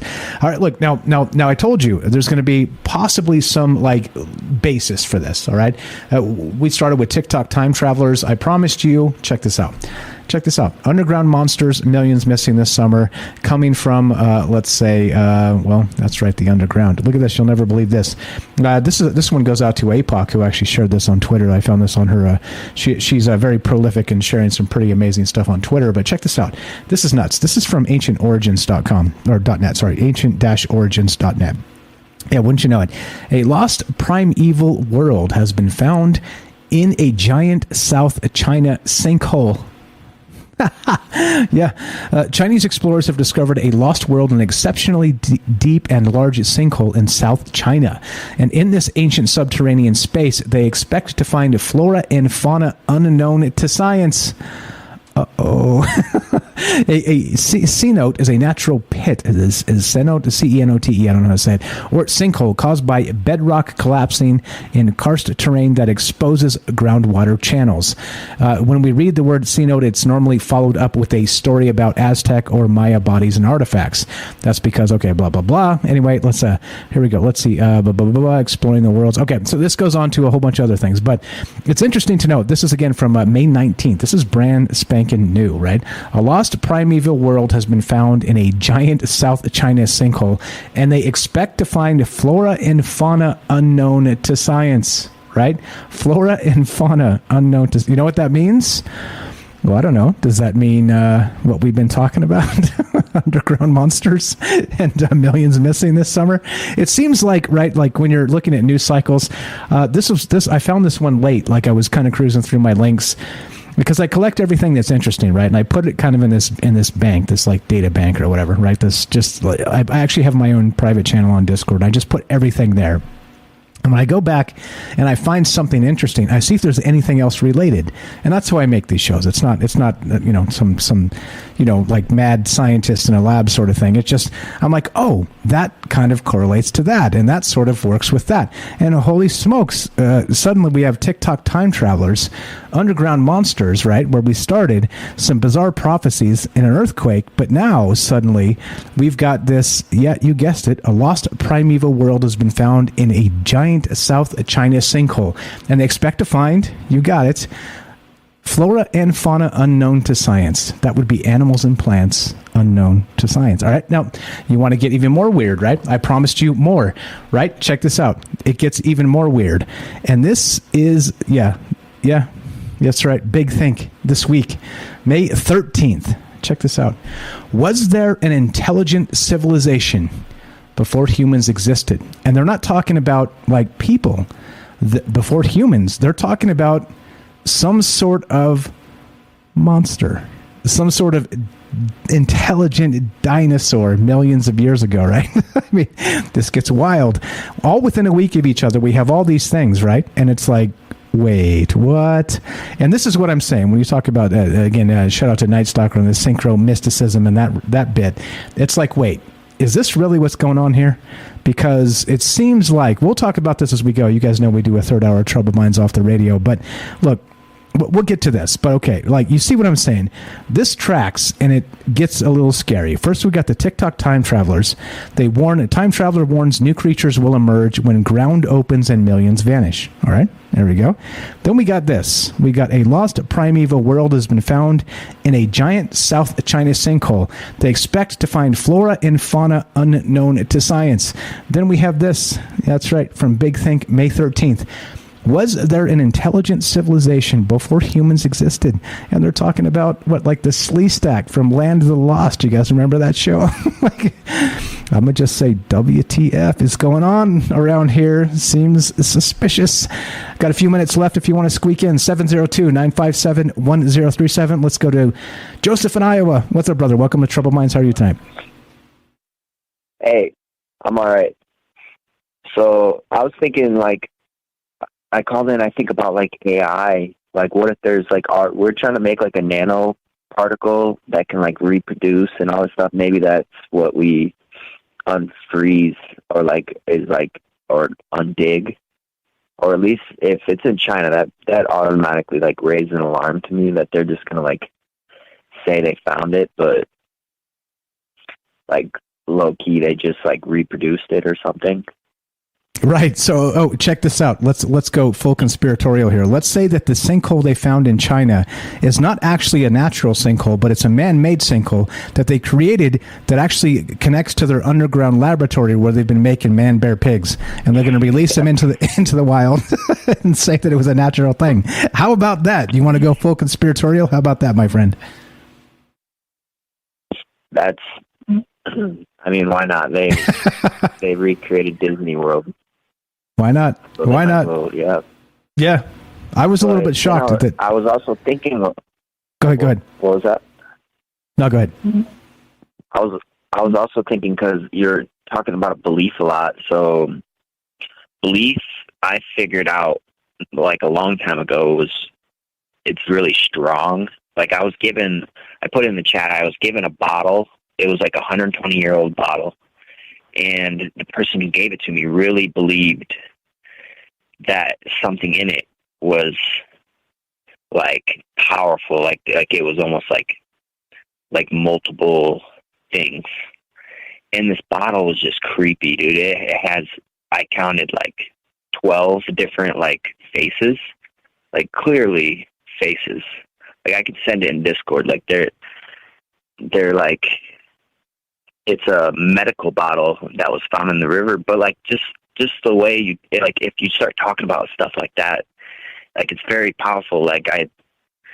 And that could be something that we conjure up, like maybe something underground in our mind we're digging up. I don't know. Yeah, no, I'm with you. That's why we get together and talk about this stuff. Who knows, man? Who knows? Like, again, we got portals underground. We got Gartha. We got again. I love the idea that you're again maybe a Chinese something or other going on over there. Some shenanigans with that. What if they release like, I don't know, flying man bear pigs? How about that? Right? I mean, like, who knows? This starts to get super weird, right? Because we're not talking about just mythology anymore. We're talking about science. We're talking about, sort of hybrids and just all the weird stuff we always talk about. It kind of all comes together at some point, which to me is like sweet. Sweet. Which means we don't know what's next, right? In those terms, we just don't know what's coming. When it comes, we'll just be like, yeah, that tracks. That seems to be fine. This is fine. We got like a minute left, bro. What else you got? Yeah, basically that's all I really was thinking. Like maybe they find something that built like it would be like a creature, right? Like if you released it, it would start to rebuild like not like us and like what we know, but something else. Like, but maybe it's machine to begin with, and what we're trying to create. Like Transcendence, they had like a nano swarm and stuff that could like repair physical things. Maybe this thing just takes off and just starts makes a whole new country on Antarctica, and we're like, what? I'm with you, man. I want to be the guy that has like the, I'm on the air when like something crazy happens, and I'm the guy that's like, what? And they play the sound clip. they're like, Michael Strange was live on air, and the man bear pigs flew out of the cave in China, and this was his reaction. What? You're the best, Joseph. We're out of time, bro. Joseph here has a YouTube channel called IO Walks. If you want to hang tight, we'll get back to you in the third hour. If you want to sit tight, or you got more, you tell me. If you got other calls or something, I mean, I do have. That's really all. That ghost bottle and the belief. I mean, I could post it in Discord and stuff. The belief is really strong. Like with like stuff like that, physical stuff. I don't know. Gotcha. Okay. Appreciate it. Joseph here has a YouTube channel called IO Walks. Links in the description down below. Check it out. You're the best, Joseph. Thanks for the phone call. Always a pleasure. Have a great night. Simple as that. 702-957-1037. If we would continue, and it's weird. It's complicated. Things are complicated. Well, if you're listening to us on the Fringe FM, stay tuned for Joe Roop Lighting the Void. And then, of course, The Secret Teachings with Ryan Gable. If you're listening to us on any other platform, including the podcast feed, stay tuned for a third hour of Troubled Minds. And as you know, right, I don't have the answers here. This is not about the answer show. So many people are trying to tell you what the answers are. It's exhausting. Let's just free our mind from the shackles of all the horse crap they try and feed us, and just consider, well, maybe the man bear pigs will be released from a pit in China. The flying man bear pigs. And as we finish, it goes exactly like this. The bad news is we're done. The good news is, God willing, we got tomorrow. And of course, be sure, be strong, be true. Thank you for listening. From our troubled minds to yours, have a great night.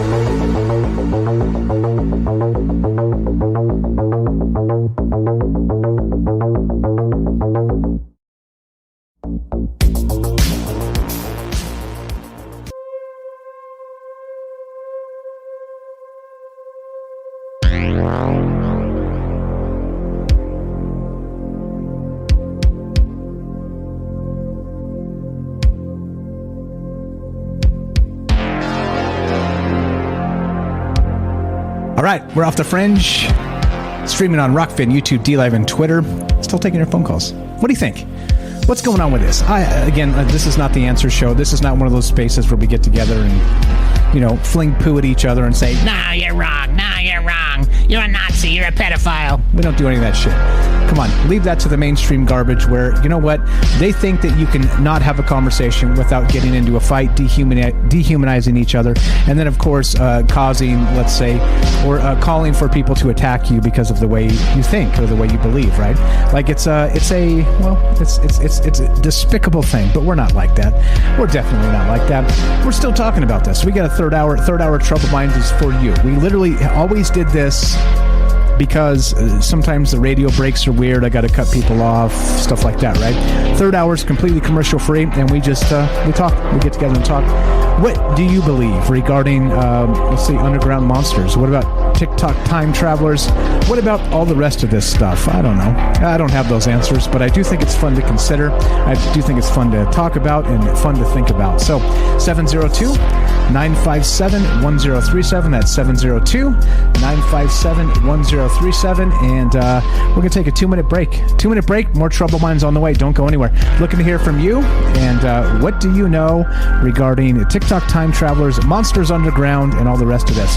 Be right back. Don't go anywhere. More Trouble Minds on the way. 2-minute break.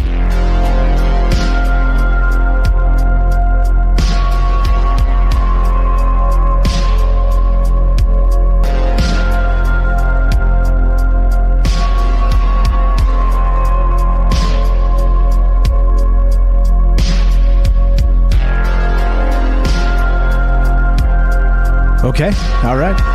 Shall we? How's everybody doing tonight? Hope everybody's okay. Happy Thursday. Remember, Thursday's one day before Friday, and this is Troubled Minds Friday. So that's what we're going to do. We're going to hang out and just talk amongst our friends about crazy stuff. Underground monsters, millions missing this summer. TikTok time travelers. What about Agartha? What about these, let's say this article. Yeah, wouldn't you believe it? Wouldn't you know it? A lost primeval world has been found in a giant South China sinkhole. And what do they expect to find? You got it. Flora and fauna unknown to science. You think Bigfoot lives there? What about Yeti? What about the abominable snowman? What about the chupacabras? What about things we haven't, let's say, seen, I don't know, in thousands of years? You see? The plot thickens. Things start to get, well, okay, maybe this isn't as ridiculous as it seems at face value, right? Again, I hate predictions. I hate people trying to rob hope from people. That's the thing. That's the thing about me. Like, you guys know me.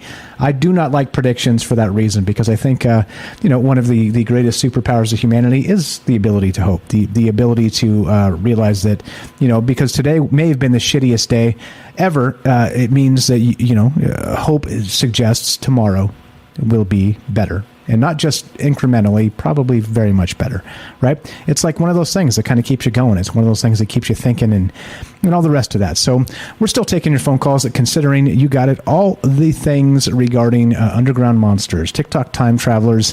What about this sinkhole in China? What about, we'll get to this as well from Big Think. Was there an intelligent civilization before humans existed? We'll get to Slee Stacks and the Land of the Lost and all kinds of other shit, because why not? We're off the radio now, so if you got a potty mouth and can't stop yourself from cursing, now is your time. 702-957-1037. That's 702-957-1037. Click the Discord link at Troubled Minds. We'll put you on the show. Easy as that.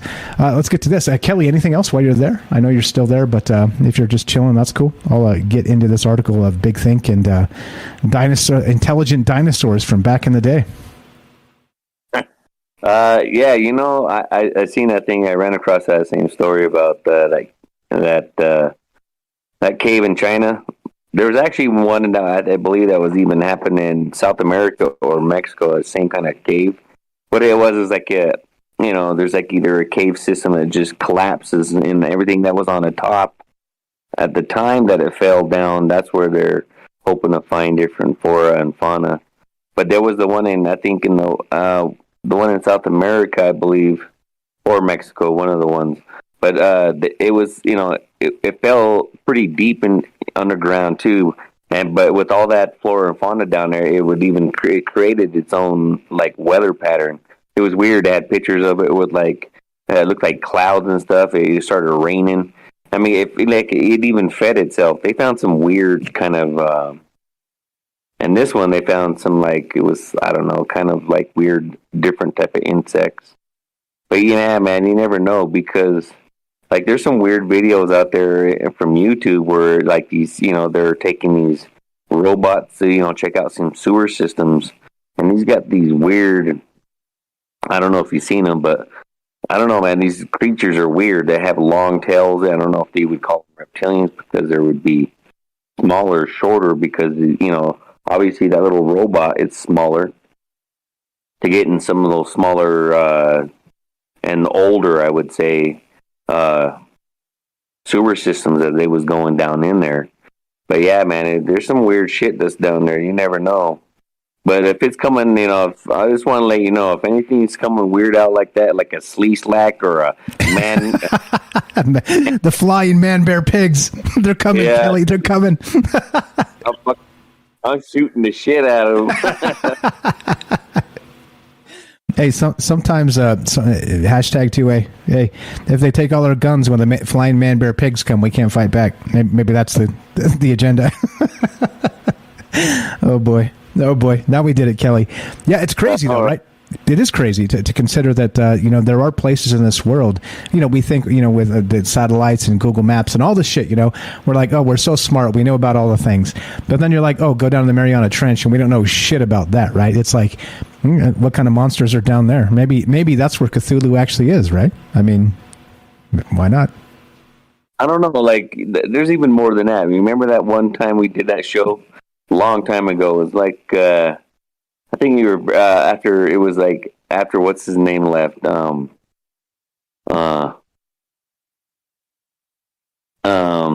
you started out with? What's his name again? God, I can't think of his name right now, and then it's so terrible of me too. I'm with you with names. You mean the caller tonight? Oh, when you were starting the show, you and Mike and Frank. Yeah, it was after Frank left, I believe. We did a show one time, and I was about all those weird different skulls that was found in Russia. I mean, I still have all those, but again, those are in storage. But it was just different skulls. I mean, what they have found on this planet, which is weird, man, because they've got and they did scientifical. I mean, they have all the things on that too. They take X-rays and they took CAT scans of these things, and you can tell the different, the thickness of the skulls and some of this, the density of the bone itself, it's not any kind of animal that they've ever seen. It's not, because it can be a fossil. It's a regular bone, but man, and, they're smaller. So these creatures would have to be, I don't know, I would say about no more than 3 feet tall, but some of them got these giant horns. Looks like it could be out of a, I don't know, man. I'd have to find those and post those again too. But we don't even know. Everybody thinks that it's all fairy tales, about fairies, or even those weird. What is it? They trolls or something, or elves over in some of those northern countries up there. What was it? Man, I can't remember, but they won't even move stones because they say those things live inside the stones. And one time they had to fix a road, and because kids mostly talk with them, because the child's mind is not so correct. But I guess they see him, and they had to tell him that they had to move this guy's house, which is one of the blocks. They had to do the construction, and then they just replaced it back. And the whole country believes in that. They have the town, the country, everything. They just, it's weird, man. I don't know, man. You can never say that everything, right? It's just like that one that house they found that little secret door, and inside there they had this guy. I guess he was a collector of weird items, or he was anthropologist or something. But he had those weird creatures, they look like an elf with wings and shit, or horns. He had collections from around the world, but they were all small, weird, just little creatures, some of them with hair, some of them with scales. It was weird, man. I don't know if you ever seen that one too, but Yeah, again, you just never know what's on this planet. There's shit. Even now, I ran across a story that think that there's a smaller type humor still running around on the Philippines. Is that a similar meaning that there's some kind of a sinkhole and critters down there and shit? No, not about so much about that, but like in a cave system that they believe that these things are still running around, because you can't see them. Again, there was this one video I seen. These guys were like, they're hauling ass. They obviously live in it's in a jungle-ish area, right? But they're hauling ass on the motorbikes through that place because it was a trail that was running there. And next thing you know, the guy that was on the bike is filming, and there's this, I don't know, man, this little weird creature, dude. It's a little man, but the thing was only like 2 feet tall, and he's running from him through the on the track at first, and the guy flipped out, because it ran into the higher bushes, and everybody's just stopped. There was like 3 of them, 3 guys on motorbikes, and they, that shit. I don't know if it's real, but man, some of that stuff is because they're hauling ass. You can't really say that, if that was pretty good if it was fake, Hey man, that's what it's about, right? If you're gonna fake something, at least make that shit real so we talk about it. Make it real enough so we talk about it. I mean, a lot of that shit I see, I'm like, nah, get that shit out of here. Hey, but once in a while, right? They do it well enough that makes you think, and that's what it's all about. It's all good. I don't know, man. What about this other stuff regarding let's say not just these sinkholes, but what about this sort of dinosaur civilization from the past? Again, with the slee stacks and whatnot. Like this seems to become a super weird thing. Just real quick, for you guys who don't know what a slee stack is, right? This is from Big Think. We're talking about this now. Was there an intelligent civilization before humans existed? Talking about dinosaurs, and it's fascinating. They go through here and talk about some of this. We'll get to that in just a sec. But what about the idea of a slee stack? Now, this starts to get weird. From Land of the Lost, it's an old TV show from the 70s. The Slee Stack are an extra-dimensional race of reptilian, bipedal, humanoid species native to the Land of the Lost. They appeared in all 3 seasons of Land of the Lost, as well as in variant forms in 2 reboots. Here you go. You want some whack shit, Kelly? The Slee Stack are an extra-dimensional reptilian, bipedal, humanoid species indigenous to the Land of the Lost. But if they're extra-dimensional, how are they indigenous is what I want to know. It continues. They have a thin but wide-set mouths, a large round black eyes which are averse to light, covered mostly in green scales with yellow thoraxes. They have claws on their feet and on their hands which can function as pincers. The Slee Stack also have a single horn protruding backward from the top of their heads. They make a pronounced hissing sound produced by their breathing with some possible congestion condition. This is probably due to the wide-set mouth and flat nostrils. They can, however, temporarily suppress their telltale hissing to set up an ambush, for instance. And that's from, this is an old school. This is literally old school from the 70s. I saw these reruns when I was a kid. I'm not quite old enough to have seen like the first run of this, but I saw some of these reruns when I was young, and I was like, wow, this shit is crazy, right? It was like the first dinosaurs on screen. This was like Jurassic Park before there was Jurassic Park, right? You remember Land of the Lost, Kelly? Oh yeah, man. I remember watching them way back in the day. Yeah, I remember that show. But it was, now that I look about it, and and all through the research now with everybody, that the whole reptilian type race, it's weird that it's exactly like how they're portraying it, and it could be like a breakaway. I don't know, like from humans, they're saying like evolution, per se. They're saying that not only that type of a creature like that, not only from like they would say that if it was where it come from an ape to a caveman or whatever, but they were saying that it could be from a reptilian side as well. That that these people would be mostly in caves. They would have to adapt their eyes and everything else. It's just like and then that adaptation that they would need to be running around, or even people like. It's where you get like the mermaids too, where like these people went from more of like they were swimming around, that they started, that's their feeding ground where they were at, it was all the water, and after a while they could hold their breath. And there's even people around, and even on the in some of these other countries, I can't even remember it is. But they do deep sea diving, off of boats or even close to the ocean, to this, off of cliffs, and they go down deep, man, and they have to hold their breath. But they've been doing it so now, and they're even starting to get like wet feet and everything. So you never know, man. That could, the evolution can go different ways, and maybe that's how they're trying to, introduce the reptilian race or something like that, not from outer space, but like, extraterrestrial could just mean that it's just an extra different type of people. I mean, look at those elongated heads of those other people in Peru and stuff, Egypt. We talked about those ones as well. You find stuff that's just different, man. And you can't really say, even in giants, who knows? Like, again, everybody thinks of what normal is, but they don't even know. They're just, you got to get out, especially people that live, far, in the forest and stuff. You hear those ones, it could be Bigfoot or it could be, but these yells and whatever it was, man, that shit was, it could send chills down my spine on even just hearing it on the, on YouTube at night, sitting there, calling stuff, but to hear that shit out of your door, man, I don't know. That'd be scary as shit. That'd be scary as shit. Yeah, hell yeah. And remember, Sherry said that when the boogeyman comes, Kelly's the guy you call to kill the boogeyman. So Kelly's like, sometimes there's things going to be scary as shit too. Hey, but sometimes you got to step up to that challenge, don't you, Kelly? You got to go get it. You're like, yeah, this is scary, but I mean, this is what we're here for, I guess. Let's go.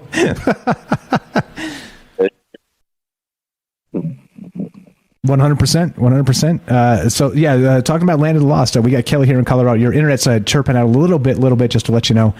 You're welcome to stay. Like I said, I'm gonna talk about this real quick. We'll go to the dinosaurs and the smart dinosaurs, and it's crazy how these rabbit holes kind of lead, right? When you're like, okay, you read this, you read the next thing, and it's like, hold on, this is all in the same news cycle. This is all like a week apart from each other. We're talking about TikTok time travelers predicting like a huge earthquake, a split in the earth, and then millions disappearing, 2 million people disappearing, not like being killed or anything, just vanishing, like missing 411 or something. And then we have on top of that, in the same prediction, then in October of this summer, late fall, when that starts to hit, these entities known as the stalkers, right, arriving. This is back to that. Here's the dates in case you guys want to put them on your calendar. July 14th, 2022, the Great Split, America's biggest earthquake. The huge chasm opens up, and it's nondescript on exactly where this happens. The second thing is August 9th, over 2 million people around the world will mysteriously disappear. And then October 3rd, creatures known as stalkers will appear around the globe. It almost sounds like an alien invasion, doesn't it? That's kind of what this sounds like. It sounds like we're being set up, Kelly. I demand a recount. This is bullshit. I know, man. That's what I was kind of like alluding to earlier. It doesn't really sound for some of the stuff that you hear, or even stories too, or like even what these guys guys are supposed to be time travelers. They're bringing up stuff. You know what I mean? It kind of sounds like, and again, with all the stuff that's people are capturing in the sky. Not only UFOs, but like weird shit that looks like portals opening up, literally black portals, dark ones. I've seen light ones, even that red one over in China.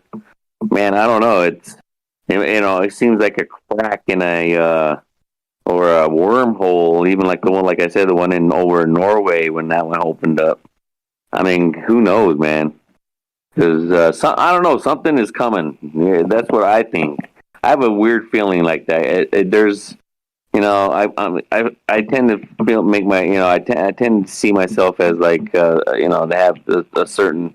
I have my feelings. I can reach them, and I'm real sensitive to some things. And I don't know, man. It just seems weird, like. Especially, you have the shit that's been going on for a while. That phenomenon with the trumpets in the sky. It's always in the sky. It's not really, you don't hear anything opening up in the ground, And just like Robert was saying earlier, that could happen with just an earthquake. California or, you know, the one that's through Mississippi. But I don't know, man. Creatures coming out. That just seems to, it sounds like some Toth stuff, like Emerald Tablets type shit, man. And everything comes around and come creeping out and it's not, you know, in a, let's just put it this way: if they're not in a good attitude or good mood, man, they're gonna get we're fighting. Yeah, right. Exactly. It's funny that that type of thing kind of often comes down to trivial things like such and such was in a bad mood that day, and then a war broke out. Right? like shit like that. It's just like, well, welcome to humanity. You're the best, bro. You are the best, Kelly. Thanks a lot. Welcome to stay right there. Always a pleasure. Let's do this. Let's go to this real quick. This is what I was talking about, and this is nuts, right? This is that other one. This is from the Big Think, right? Was there an intelligent civilization before humans existed, right? It kind of goes into this. It says, let's imagine for a moment some civilization went extinct millions of years before hominids even appeared. Although there isn't a precise definition of civilization, we usually associate it with a species capable of altering its physical environment on a regional or even planetary scale. How would we know millions of years later that they had been here? We've talked about this in the past, right? Well, the plot thickens.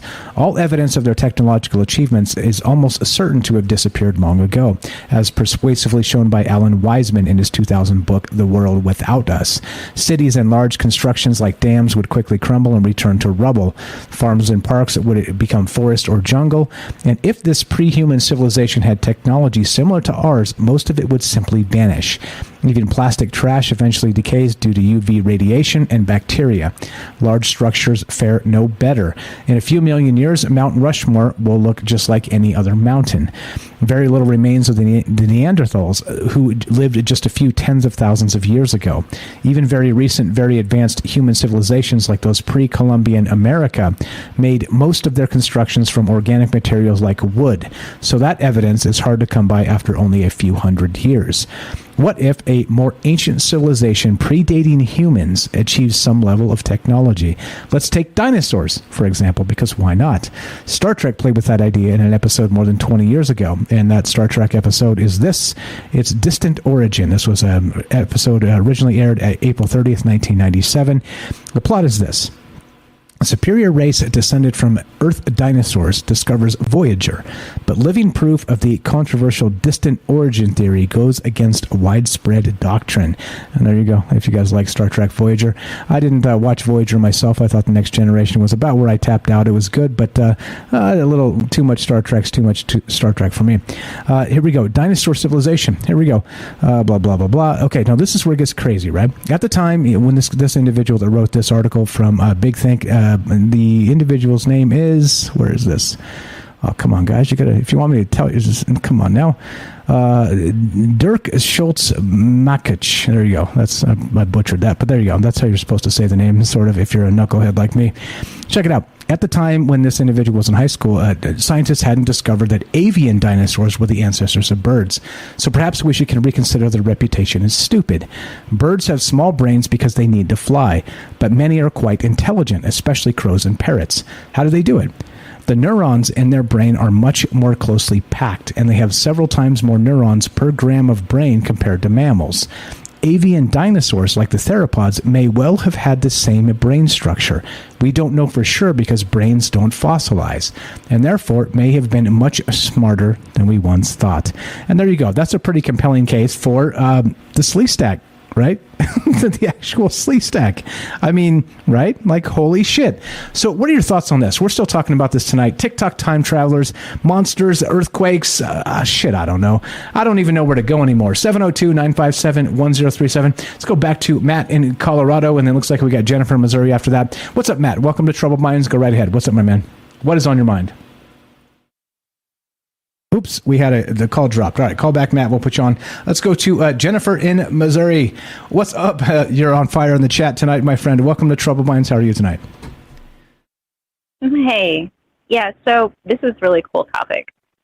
And I don't know about the time traveler thing. You know, maybe, you know.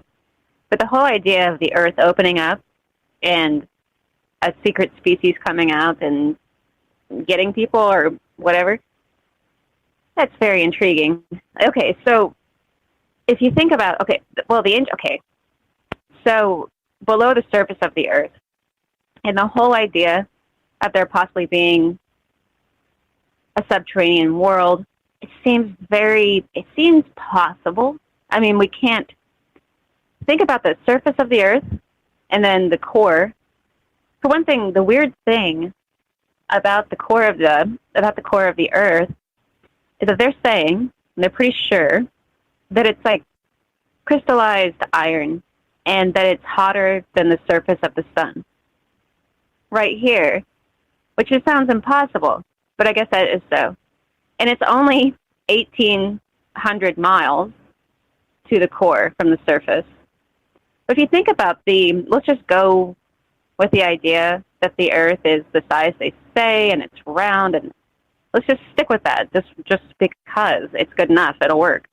Because even with that, because it doesn't even have to be outlandish, let's just say that the Earth is the size they say, which is like, I think it's like 2,600 miles, or something like that, from the top of the Earth to the bottom of the Earth, so to, that kind of thing. But anyway, it's 1,800 miles.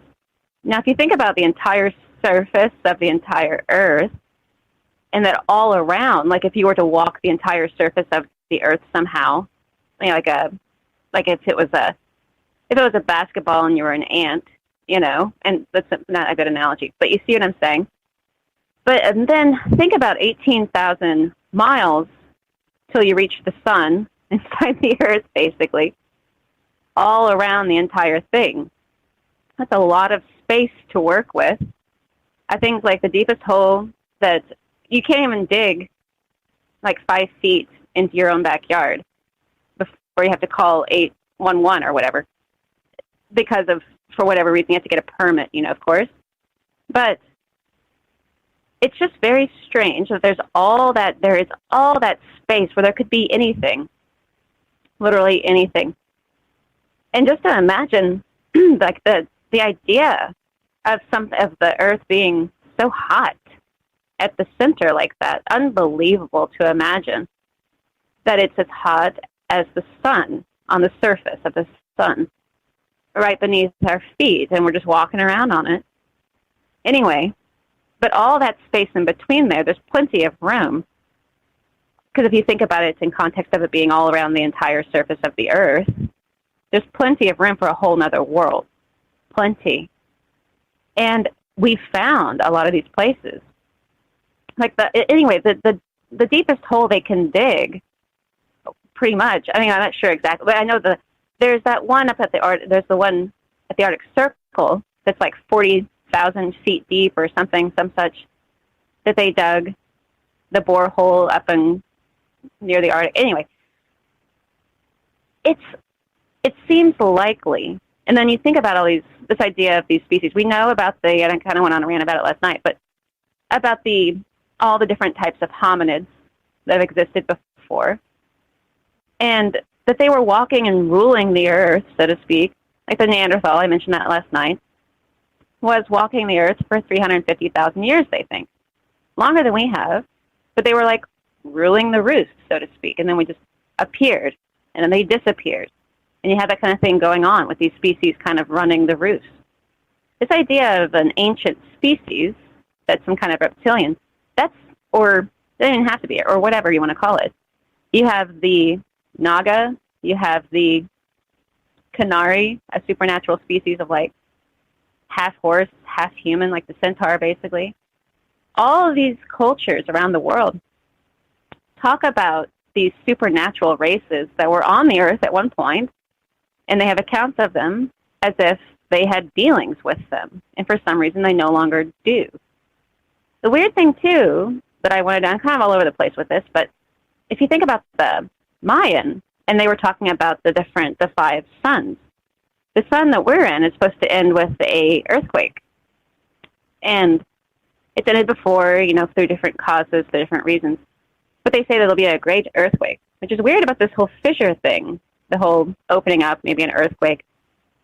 But if it was to also be that we somehow are no longer the dominant species and another intelligent species should arise, one of these maybe supernatural species that existed before, not necessarily these stalkers or anything, but should they come back up to the surface of the earth for some strange reason? Sorry. But if for some reason that should happen, or if that it could possibly happen. I mean, everything's possible. Not fact, not certain, but it's interesting that there are all, we do know about accepted species that existed that no longer apparently do, or they went somewhere else. But there's a lot of talk about all these different species going to subterranean worlds. And like I say, there's enough space with the Earth itself between the sun at the center of the Earth, basically, and the surface. If you take into account the radius of the Earth and everything, that there could be massive, and there have been discovered many massive chasms of worlds, that could be holding something. And there have been all kinds of creepy accounts, horrific accounts of all kinds of creatures that might live there. You have, there was one I was looking at, it was in Dixonville, Pennsylvania.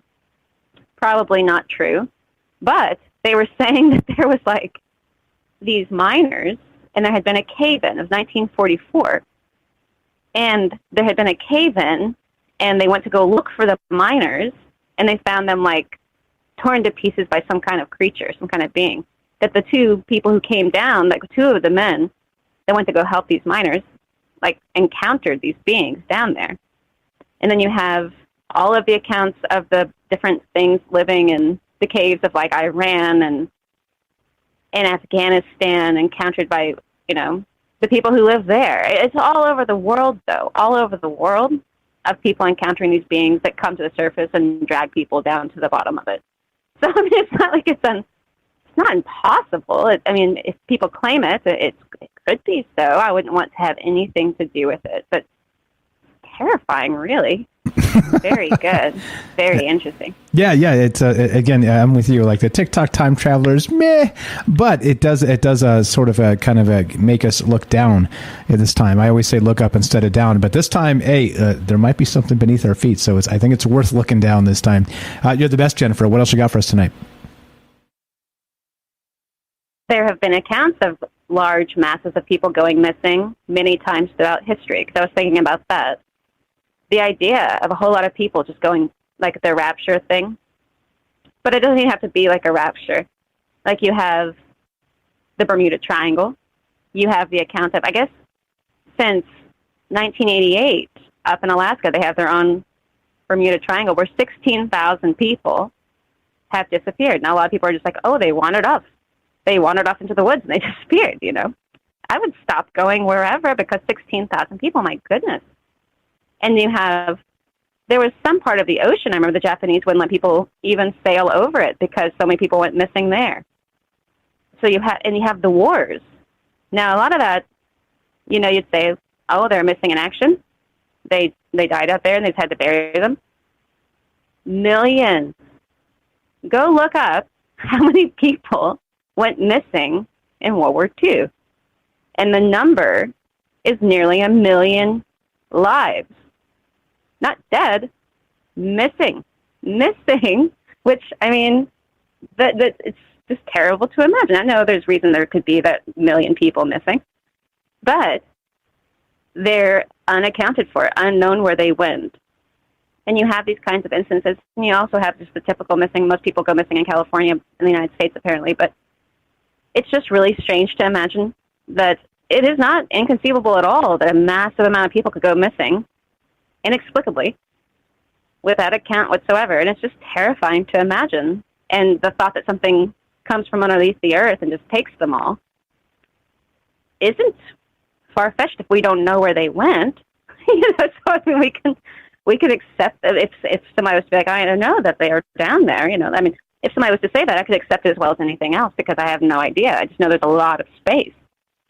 A whole nother world, because you have the surface world, you have the core, you can't go near that. But in between all that, there's a lot of area to work with, and I'm assuming a bunch of supernatural beings have made that their home and come to the surface on occasion to either take dominance back over the earth to release a new species of some kind and take another one back down and do something with them down there and then put them back up again. I have no idea. We don't know what's going on because we're kind of new. Human beings are kind of new on the earth, considering it's, I don't know, billions of years old or something. So, I mean, there's no telling what's been walking the earth and building all these things and doing what it will and ruling the roost and then being replaced by an entirely different species altogether. I mean, the Neanderthals and all that. Hard to imagine. I bet they would have never thought they would no longer exist and a whole new species would take hold. I bet they never would have imagined. And neither would we, 100%. So it's possible. As always, it's possible and it's complicated because things are not easy, and that's why we talk about them. I appreciate you very much, Jennifer. Always the best. No, but it's fun. Yeah, it's fun. Exactly, it's fun. Have It's a good fun night. thinking about it. Thank you for listening. Thanks for calling. Thanks for wrangling the chat and the likes out there. I appreciate that very much. Have a fantastic one. We'll catch you soon. Jennifer has a YouTube channel. Thanks a lot. You too. Have a great night. Jennifer has a YouTube channel. Check it out. Links in the description down below. As you can tell, every time Jen calls in, like I always joke with her. I'm like, hey, look, you call in, the whole show turns on its head. Like that's just the way you do things, because she's brilliant, and that's that, right? So check it out. She's got a YouTube channel. Follow in the description down below. Let's inspire her to make more content, and clearly and obviously, she's in the right place. 702-957-1037. Kelly, you got anything on that before we go to this next call? No, she's just right on what I was talking about earlier. People, these creatures, you just never know, man. There just could be all over the place, and we don't even, like I said, people before, and it's weird because, it's in some old doctrines you could see where, I don't know, like, kind of like it's like a dog people, or these people that have like a face on their chest without a head, on their chest. I don't know, there just could be weird, all kinds of stuff that they, and it's not just one culture. Some of it's weird is some of these cultures from around the world sharing the same kind of weird deity or weird, symbolism or something. It's all connected, man, somewhere. But yeah, it's, maybe they come out sometimes in different parts of the world, and you can be tunneled anywhere, anywhere in the world. If you're living underground, you just keep digging. But if you can make, these caverns, like I was talking just to bring this up real quick, like I was talking about Your internet's wonky. Do your magic, please. Your internet's freaking out. Like the one time they had those, I was brought up in that one show. It was those ancient gold mines the ancient gold mines that they were finding, or just mines they were finding. They thought they were mines anyway, just caverns. And there was De Beers Diamond Company in South America when they were all, when they first was through Africa, and they just told them to blow them up, just blow them up. But yeah, man, you could go anywhere, man. There's possibilities, just like the whole thing where they said that, and I believe it, that we got underground tunnels, that governments have underground tunnel systems. The theory of all these military bases that are all connected. That's what I'm saying. And some of these things have been filmed too. You just got to go check them out. Kind of got to look for them. You just go down those rabbit holes, you'll find them. But yeah, man, you never know. There's just like the things on surface. I'm pretty sure there's some stuff underground that we don't. I don't even know if you want to run into those things. Yeah, right, exactly. No thanks for me. That's it. Well, like I said, or if we're going to do it, Kelly, let's be prepared. Wink, wink. You're the best, bro. You're the best. Get back to you if you got some time. Let's go. Still taking your phone calls, guys, talking about, this underground species, underground monsters, millions missing this summer, TikTok time travelers. What about this idea of a lost primeval world has been found found in a giant South China sinkhole, right? Then on top of that, was there an intelligent civilization before humans existed? So ... put the things together, and does that mean possibly, somehow, some way, this lost intelligent civilization still exists down there and doesn't like us. Boom. Alien invasion from the inside. This lost primeval world from China. Check this out. They expect to find flora and fauna unknown to science. That's plants and animals indeed. 702-957-1037. Let's go back to Matt in Colorado. What's up, brother? Welcome back. How are you? Go right ahead. I'm doing good. You know, I heard you mentioning Land of the Lost and the Slee Stacks, and I was just like, oh man, does that bring back memories? Hey, yeah, you're not a whippersnapper. You're getting old like me. You remember Land of the Lost? No, I'm a little older than you because I saw it when it originally aired. Nice. So I was like six or 7 years old.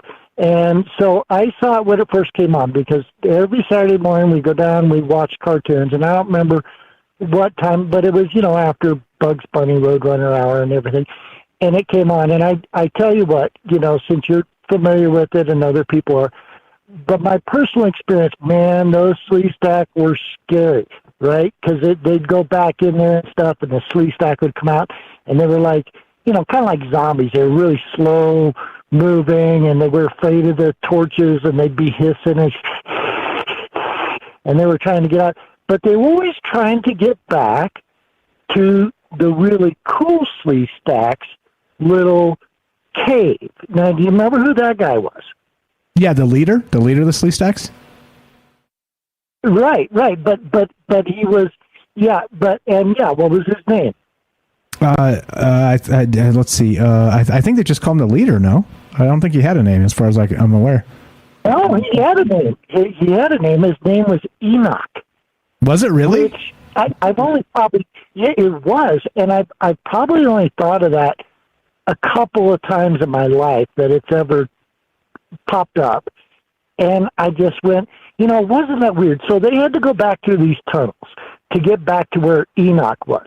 And he had like his own little private cave office type thing. Now, once they got in there, he had like a force field, like you'd see on Star Trek Next Generation when they put somebody into solitary confinement, and there was this invisible force shield that would go up.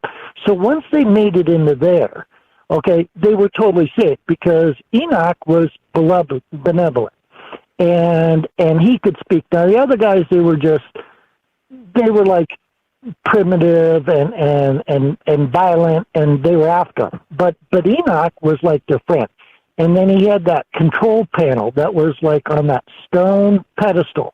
And then it had these rows of, you know, 5 across and 5 down or whatever it was. But it had these rows of the different crystals. And then he had his like webbed hands, and he would dial the crystals and put his hands on the different crystals, right? And then he could open up this interdimensional portal, and they would like see back to the world they came from, would open up in the side of the cave wall. And I don't know how many episodes this is in. It may only have been in one. But there was, I think it was more than one, and they couldn't get through this portal. But one time, he gets the portal open, and they can see like their home and the regular world and everything like that. And they run and they jump through it. And then after they jump through it, then they all come like tumbling out back in the land of the lost. And so they're like back to the world they came from, but there's like other copies of them, or it's like a parallel reality where the new versions of them drop back down into the land of the lost.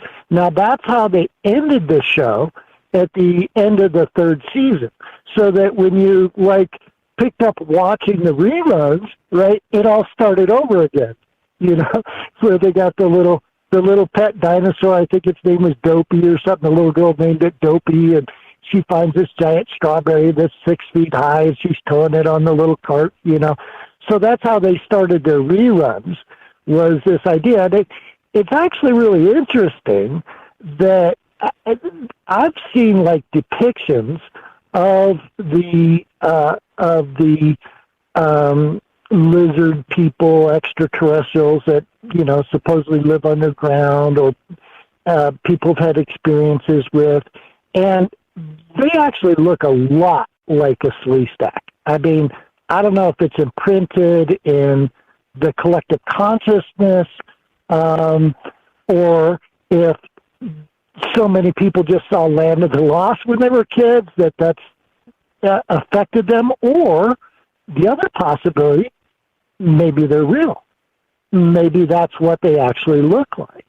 And, how many times has science fiction either depicted reality or become reality? I mean, Arthur C. Clarke, right? He invented the idea of the satellite that was in a science fiction novel. And then a scientist comes along and says, hey, you know what? That's not a bad idea. We can take these parabolic things, we can beam these signals around.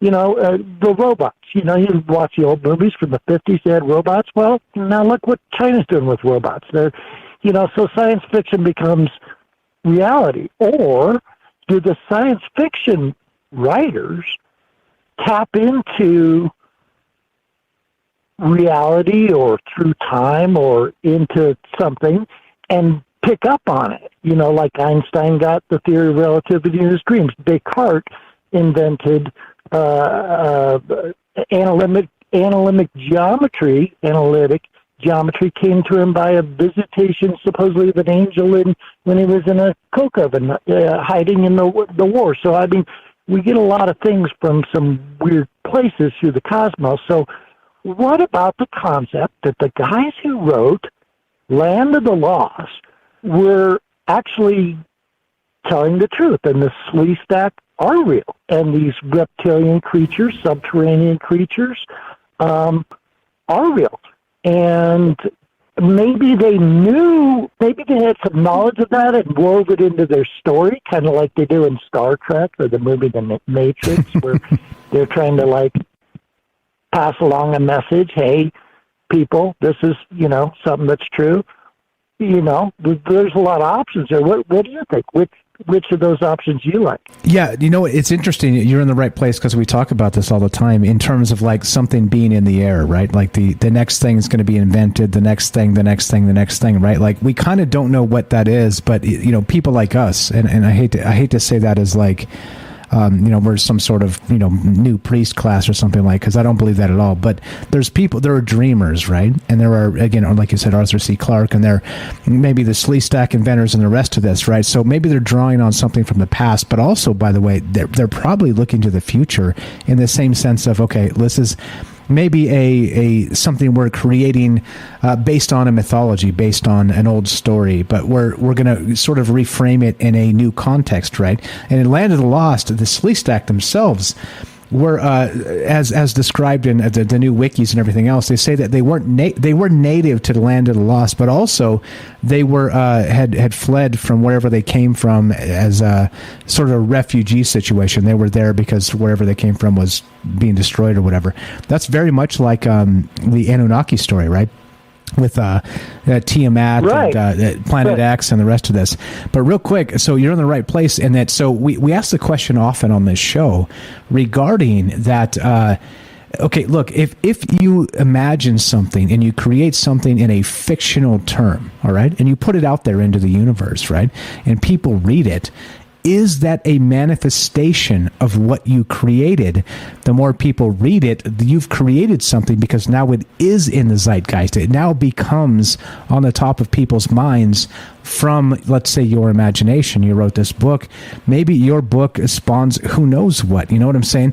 And so the question becomes, if we're talking about creating things through fiction that become reality, and in many cases, you can talk about Philip K. Dick and simulation theory. You can talk about, like you said, Arthur C. Clarke and the satellite. You can talk about a lot of things regarding, what about George Orwell in 1984, for fuck's sakes? That is like, bam, right? Like that dude, he created the surveillance state, right? You wish, if what you're saying is true, you wish that he wouldn't have written that book because it's all come to pass and come into pass, right? It's like, Dave, that's not some good fiction to lay down if it's going to manifest and become reality, because now we're, going into some kind of, thought-controlled police state stuff. It's like, write a more positive book, if you're going to write one and it's going to come true. But no, I agree. Yeah, I agree. I definitely. Go ahead and finish. Sorry.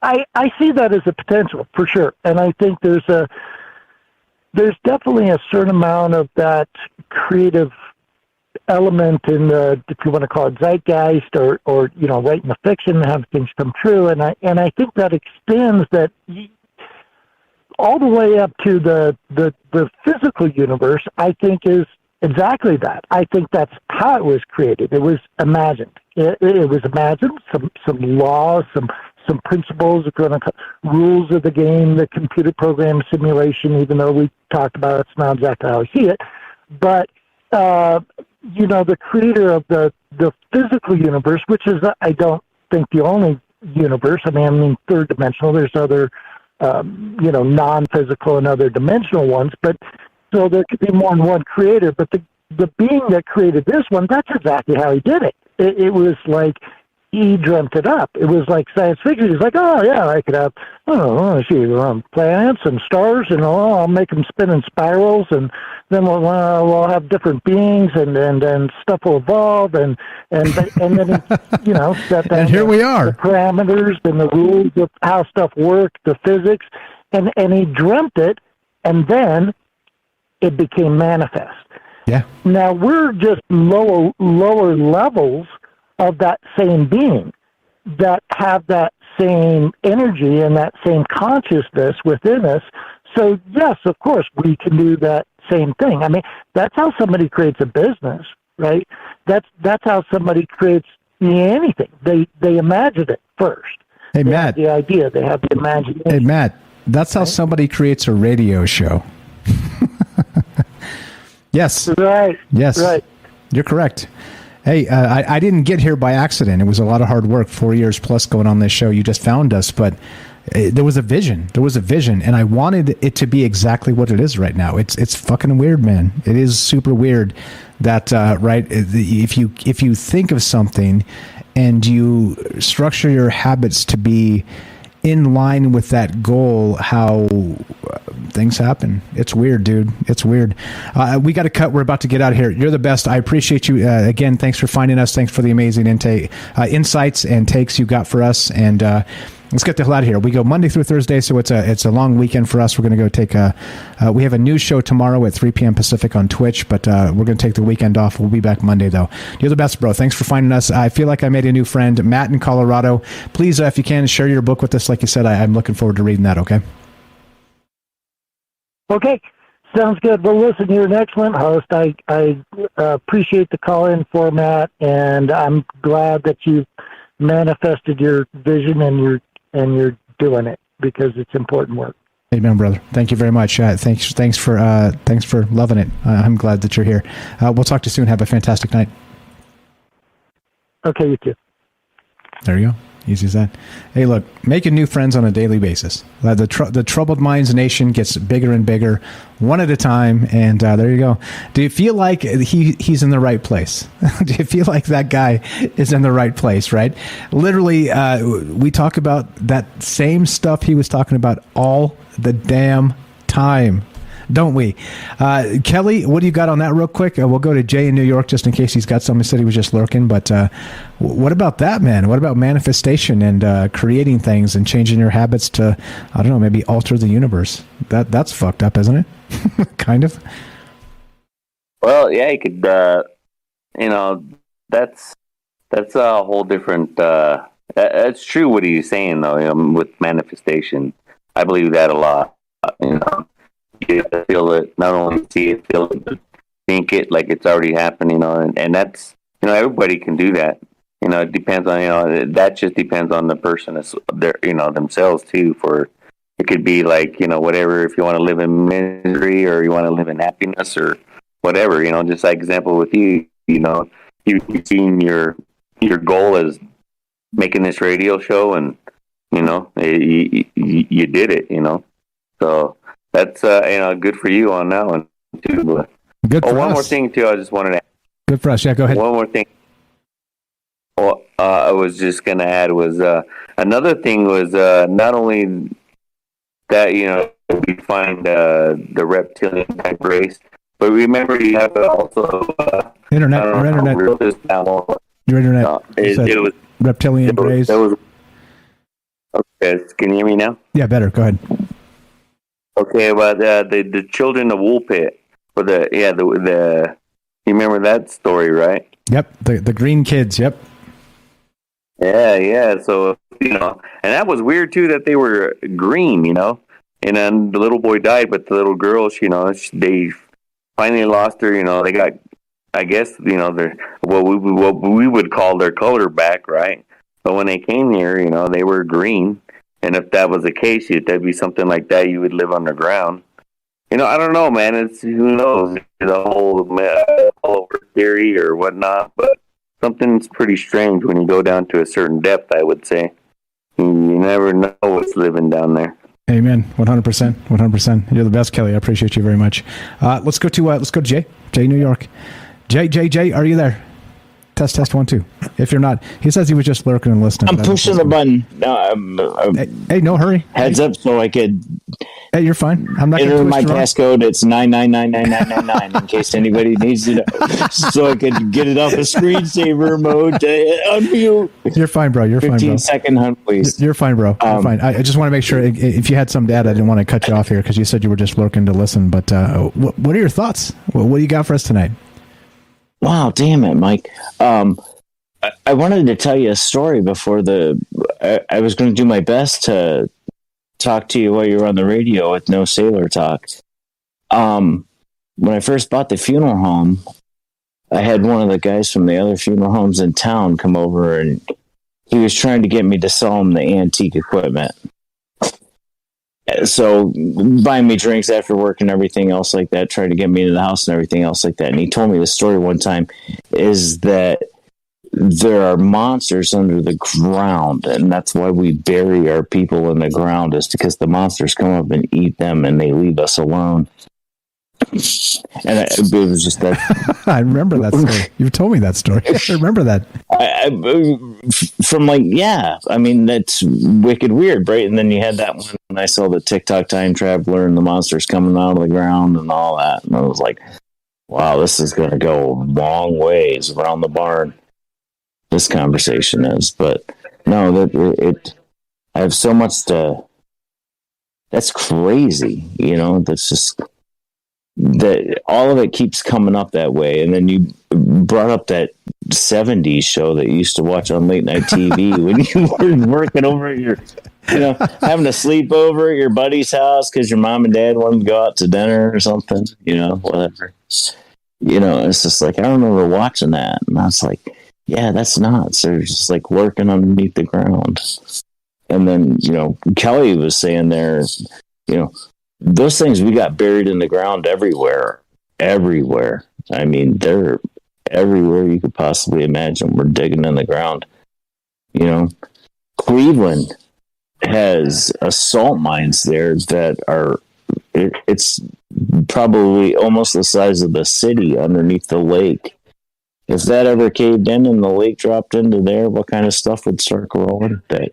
The China thing that's been going on. They've known about that for years and years. I mean, I remember looking into that at the beginning of the internet, when we just started looking at goofy stuff on the internet. Hey, Jay, we're old enough to remember the days before the internet.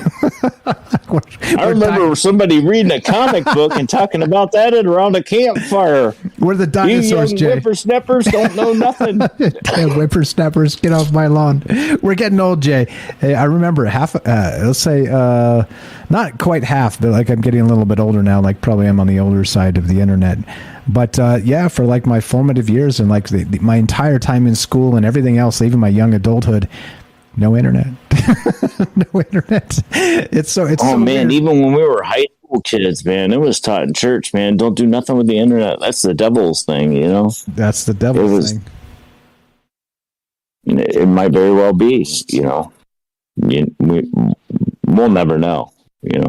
Us here talking the way that we talk, because we're in that gray line headed towards the white. But there's definitely that darker side of the line of the people on the internet that are headed towards the opposite side of the yang, as one might say. I think so. It's like I said, I don't like to make those proclamations because I don't want to, alienate folks that are different than us. So I'm with you. I feel what you're putting down, and that's what we do, right? What's up? What's I see you guys in the chat, and here we are. Here we are doing our thing. I appreciate all of you so much. What else you got for us, Jay? I'm not going to try and cut you off. It's Trouble Minds Friday night. We got time for you, my man. What else you got for us? Well, no, I didn't want to keep you up late, Mike. I mean, I really don't. I mean, I'm gonna be up late anyway. Obviously, so no problem. Well, yeah, but that Matt guy. I mean, has he heard about the Discord? Yeah. That's a good idea. Troubledminds.org. Click the Discord link. Come find out. I'm on the Discord right now with Jay and with Kelly. And Night Stalker called in on the Discord earlier. James does as well often. It's like a telephone, but also you can use it as just regular chat, old school chat rooms. And it's amazing. It's amazing. Troubledminds.org. Click the Discord link. Come meet these people. They are like I said. I cut them off a lot because we got the show to get to. We got to share the space with other people and stuff. So I as the moderator of this space, I do a lot of that. Come talk to them after the show. They're all amazing and more amazing than you would expect here on the show. So just come meet them all. There are so many great people. If I name people, I'll forget Robert. So I got to say the Robert 3 times. But I mean, come meet these amazing people. They're on Discord, troubleminds.org. Click the Discord link. What else you got, my friend?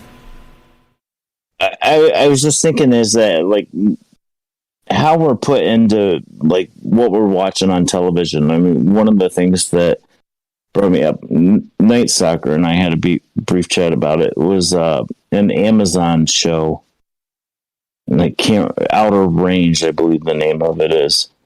Yep, I got it. Hold on, right there. Boom, Outer Range, 2022. A rancher, those are big holes in the ground. Yep. A rancher fighting for his land and family discovers an unfathomable mystery at the edge of Wyoming's wilderness. There it is. And the only reason I know about that is because of Derek, the Night Stalker. There you go. Correct. It's a fantastic. I mean, it's just well written and everything else like that. I mean, if you're looking for, entertainment when you're going to bed and stuff like that, that's a great show to watch. You've seen it? But I got 2 more episodes to go before I'm done. Nice. But yeah, okay, sweet. So I'm into it a bit. But it's just that same kind of like thought process that goes on here, and letting your mind rattle all around on the ways. It's a great way to have it. It's a brilliant exercise. I mean, everyone that called in today I caught you 45 minutes before the on the air thing went off. So I listened to a lot of what everybody had to say. I could talk to every one of those people for hours. I mean, just how does all this go on? I mean, the possibilities, Jen's idea about there's a lot of area underneath there. I mean, they're pretty far down there in Russia. The cameras are melting and the audio is off the board that they can't even listen to it anymore about the sounds down that far. I mean, but that's a lot of area between here and there that anybody could be doing anything, whether it's, Sasquatch's hand pickaxe thing dug into the ground so they don't have to deal with us because we're assholes. Well, we'll just live underground and come out at night or whatever when people don't notice us. I mean, really, I mean, all the possibilities that you could think about of all these things, it's just amazing. Brilliant conversations today. I don't know. I could rattle on for hours. I suppose that's why we do the Discord afterwards. Amen. Amen. You're the best, bro. You're the best. I appreciate it very much. Look, he's right. So many nights we do sometimes, like I try and stay up as much as I can, but I have other obligations, responsibilities I got to take care of. So sometimes if I can stay up super late, I do, and sometimes I stay up too fucking late. But we lots of people kind of hang out. Look, there's a new rule on the Discord. Okay, there's a new rule, and it came to light as a result of last night, the conversations we had after the fact. Don't tell me how great I am, please. Stop. Please stop. My ego is so large as it is. If everybody shows up and tells me, Michael Strange, you're great, you're going to create a monster, okay? I'm not saying don't show up and shit on me. Don't do that, right? But let's talk about things. I appreciate it. I really do. I'm so glad this resonates with so many people, and you appreciate the work I've done to get it here, the work we've done collectively as a group. But I'm just a person. I'm just a person. So please. We might need a bunch of monsters to combat all of those things that are about to come out of the ground, Mike. All right. Then maybe you can create the ego monster. But for the time being, all right. A new Discord rule for the after chat. No telling Michael Strange how great he is. Okay. It's a new rule. It's just because it's uncomfortable for me. I have to just deflect and say, yes, thank you. That's very nice of you. I know because I'm an egomaniac, right? But also, it's just weird. It makes it weird for me. So if you do that a lot, I won't come around. You see what I'm saying? So let's just chill. We don't have to do that. I'm just like you. I promise. I'm just like you. Look, if you want to manifest something like this, like Troubled Minds, do it. Do it. Honestly, do it. You think that we got here in this moment accidentally? I can't even begin to tell you the blood, sweat, and tears that got us to this point. Right? Pushing a mountain up a mountain is what I've been told. You can't do it, Mike. This is not an easy niche. You can't just get in here knowing nothing, being nobody. You're pushing a mountain up a mountain. Well, Jay, hold my beer. It's taller. Hold my beer. Now that mountain's taller.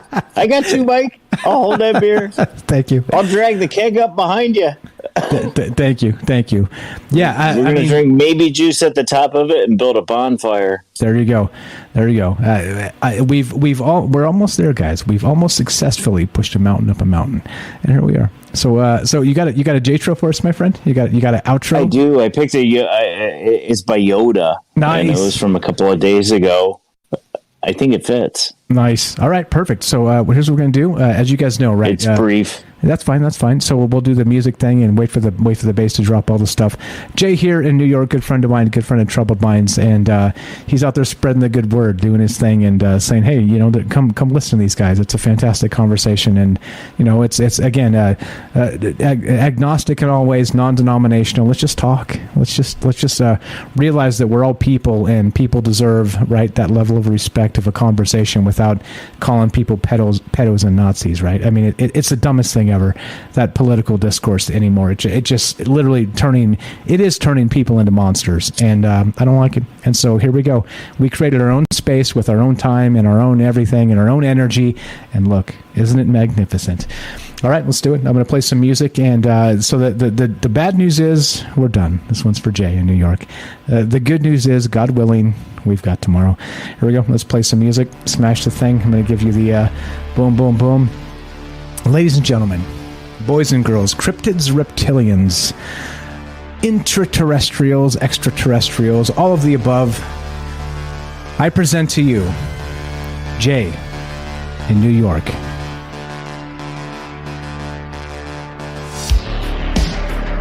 Many of the truths that we cling to depend on our point of view, and that's from Yoda. Indeed. And that's what he was talking to Luke Skywalker in that moment. Luke said to him, why didn't you tell me? Right? No. Wait, that was Obi-Wan, right? Yeah, I think it might have been. Hey! Did I just debunked your quote. I channeled for a moment That was Obi-Wan Kenobi. That was not Yoda. That's how well I know my old school Star Wars. The new Star Wars is shit. But not The Mandalorian and not that stuff's pretty good. But like the 3 new movies, in my opinion. Really? Shit. That's not a Yoda quote? No, that's Obi-Wan Kenobi. When Luke asked him, "Why didn't you tell me Vader was my father?" Read that quote again as Obi-Wan Kenobi. Say it again. Many of the truths that we cling to depend on our point of view. That's Obi-Wan Kenobi. I'm nearly certain of it. 95% plus. I'm nearly certain of it. I'll believe you long before I believe the internet that I picked the quote out of. All right. Maybe I could be wrong. Anyway, look, it doesn't fucking matter. We're not about wrong and right. The quote is fantastic. No matter who said it. It's George Lucas and that Empire Strikes Back. And I think actually, Indeed. I think the quote actually came from Return of the Jedi. See? Don't fuck with me and my old school Star Wars. I know what's up. All right, look. No.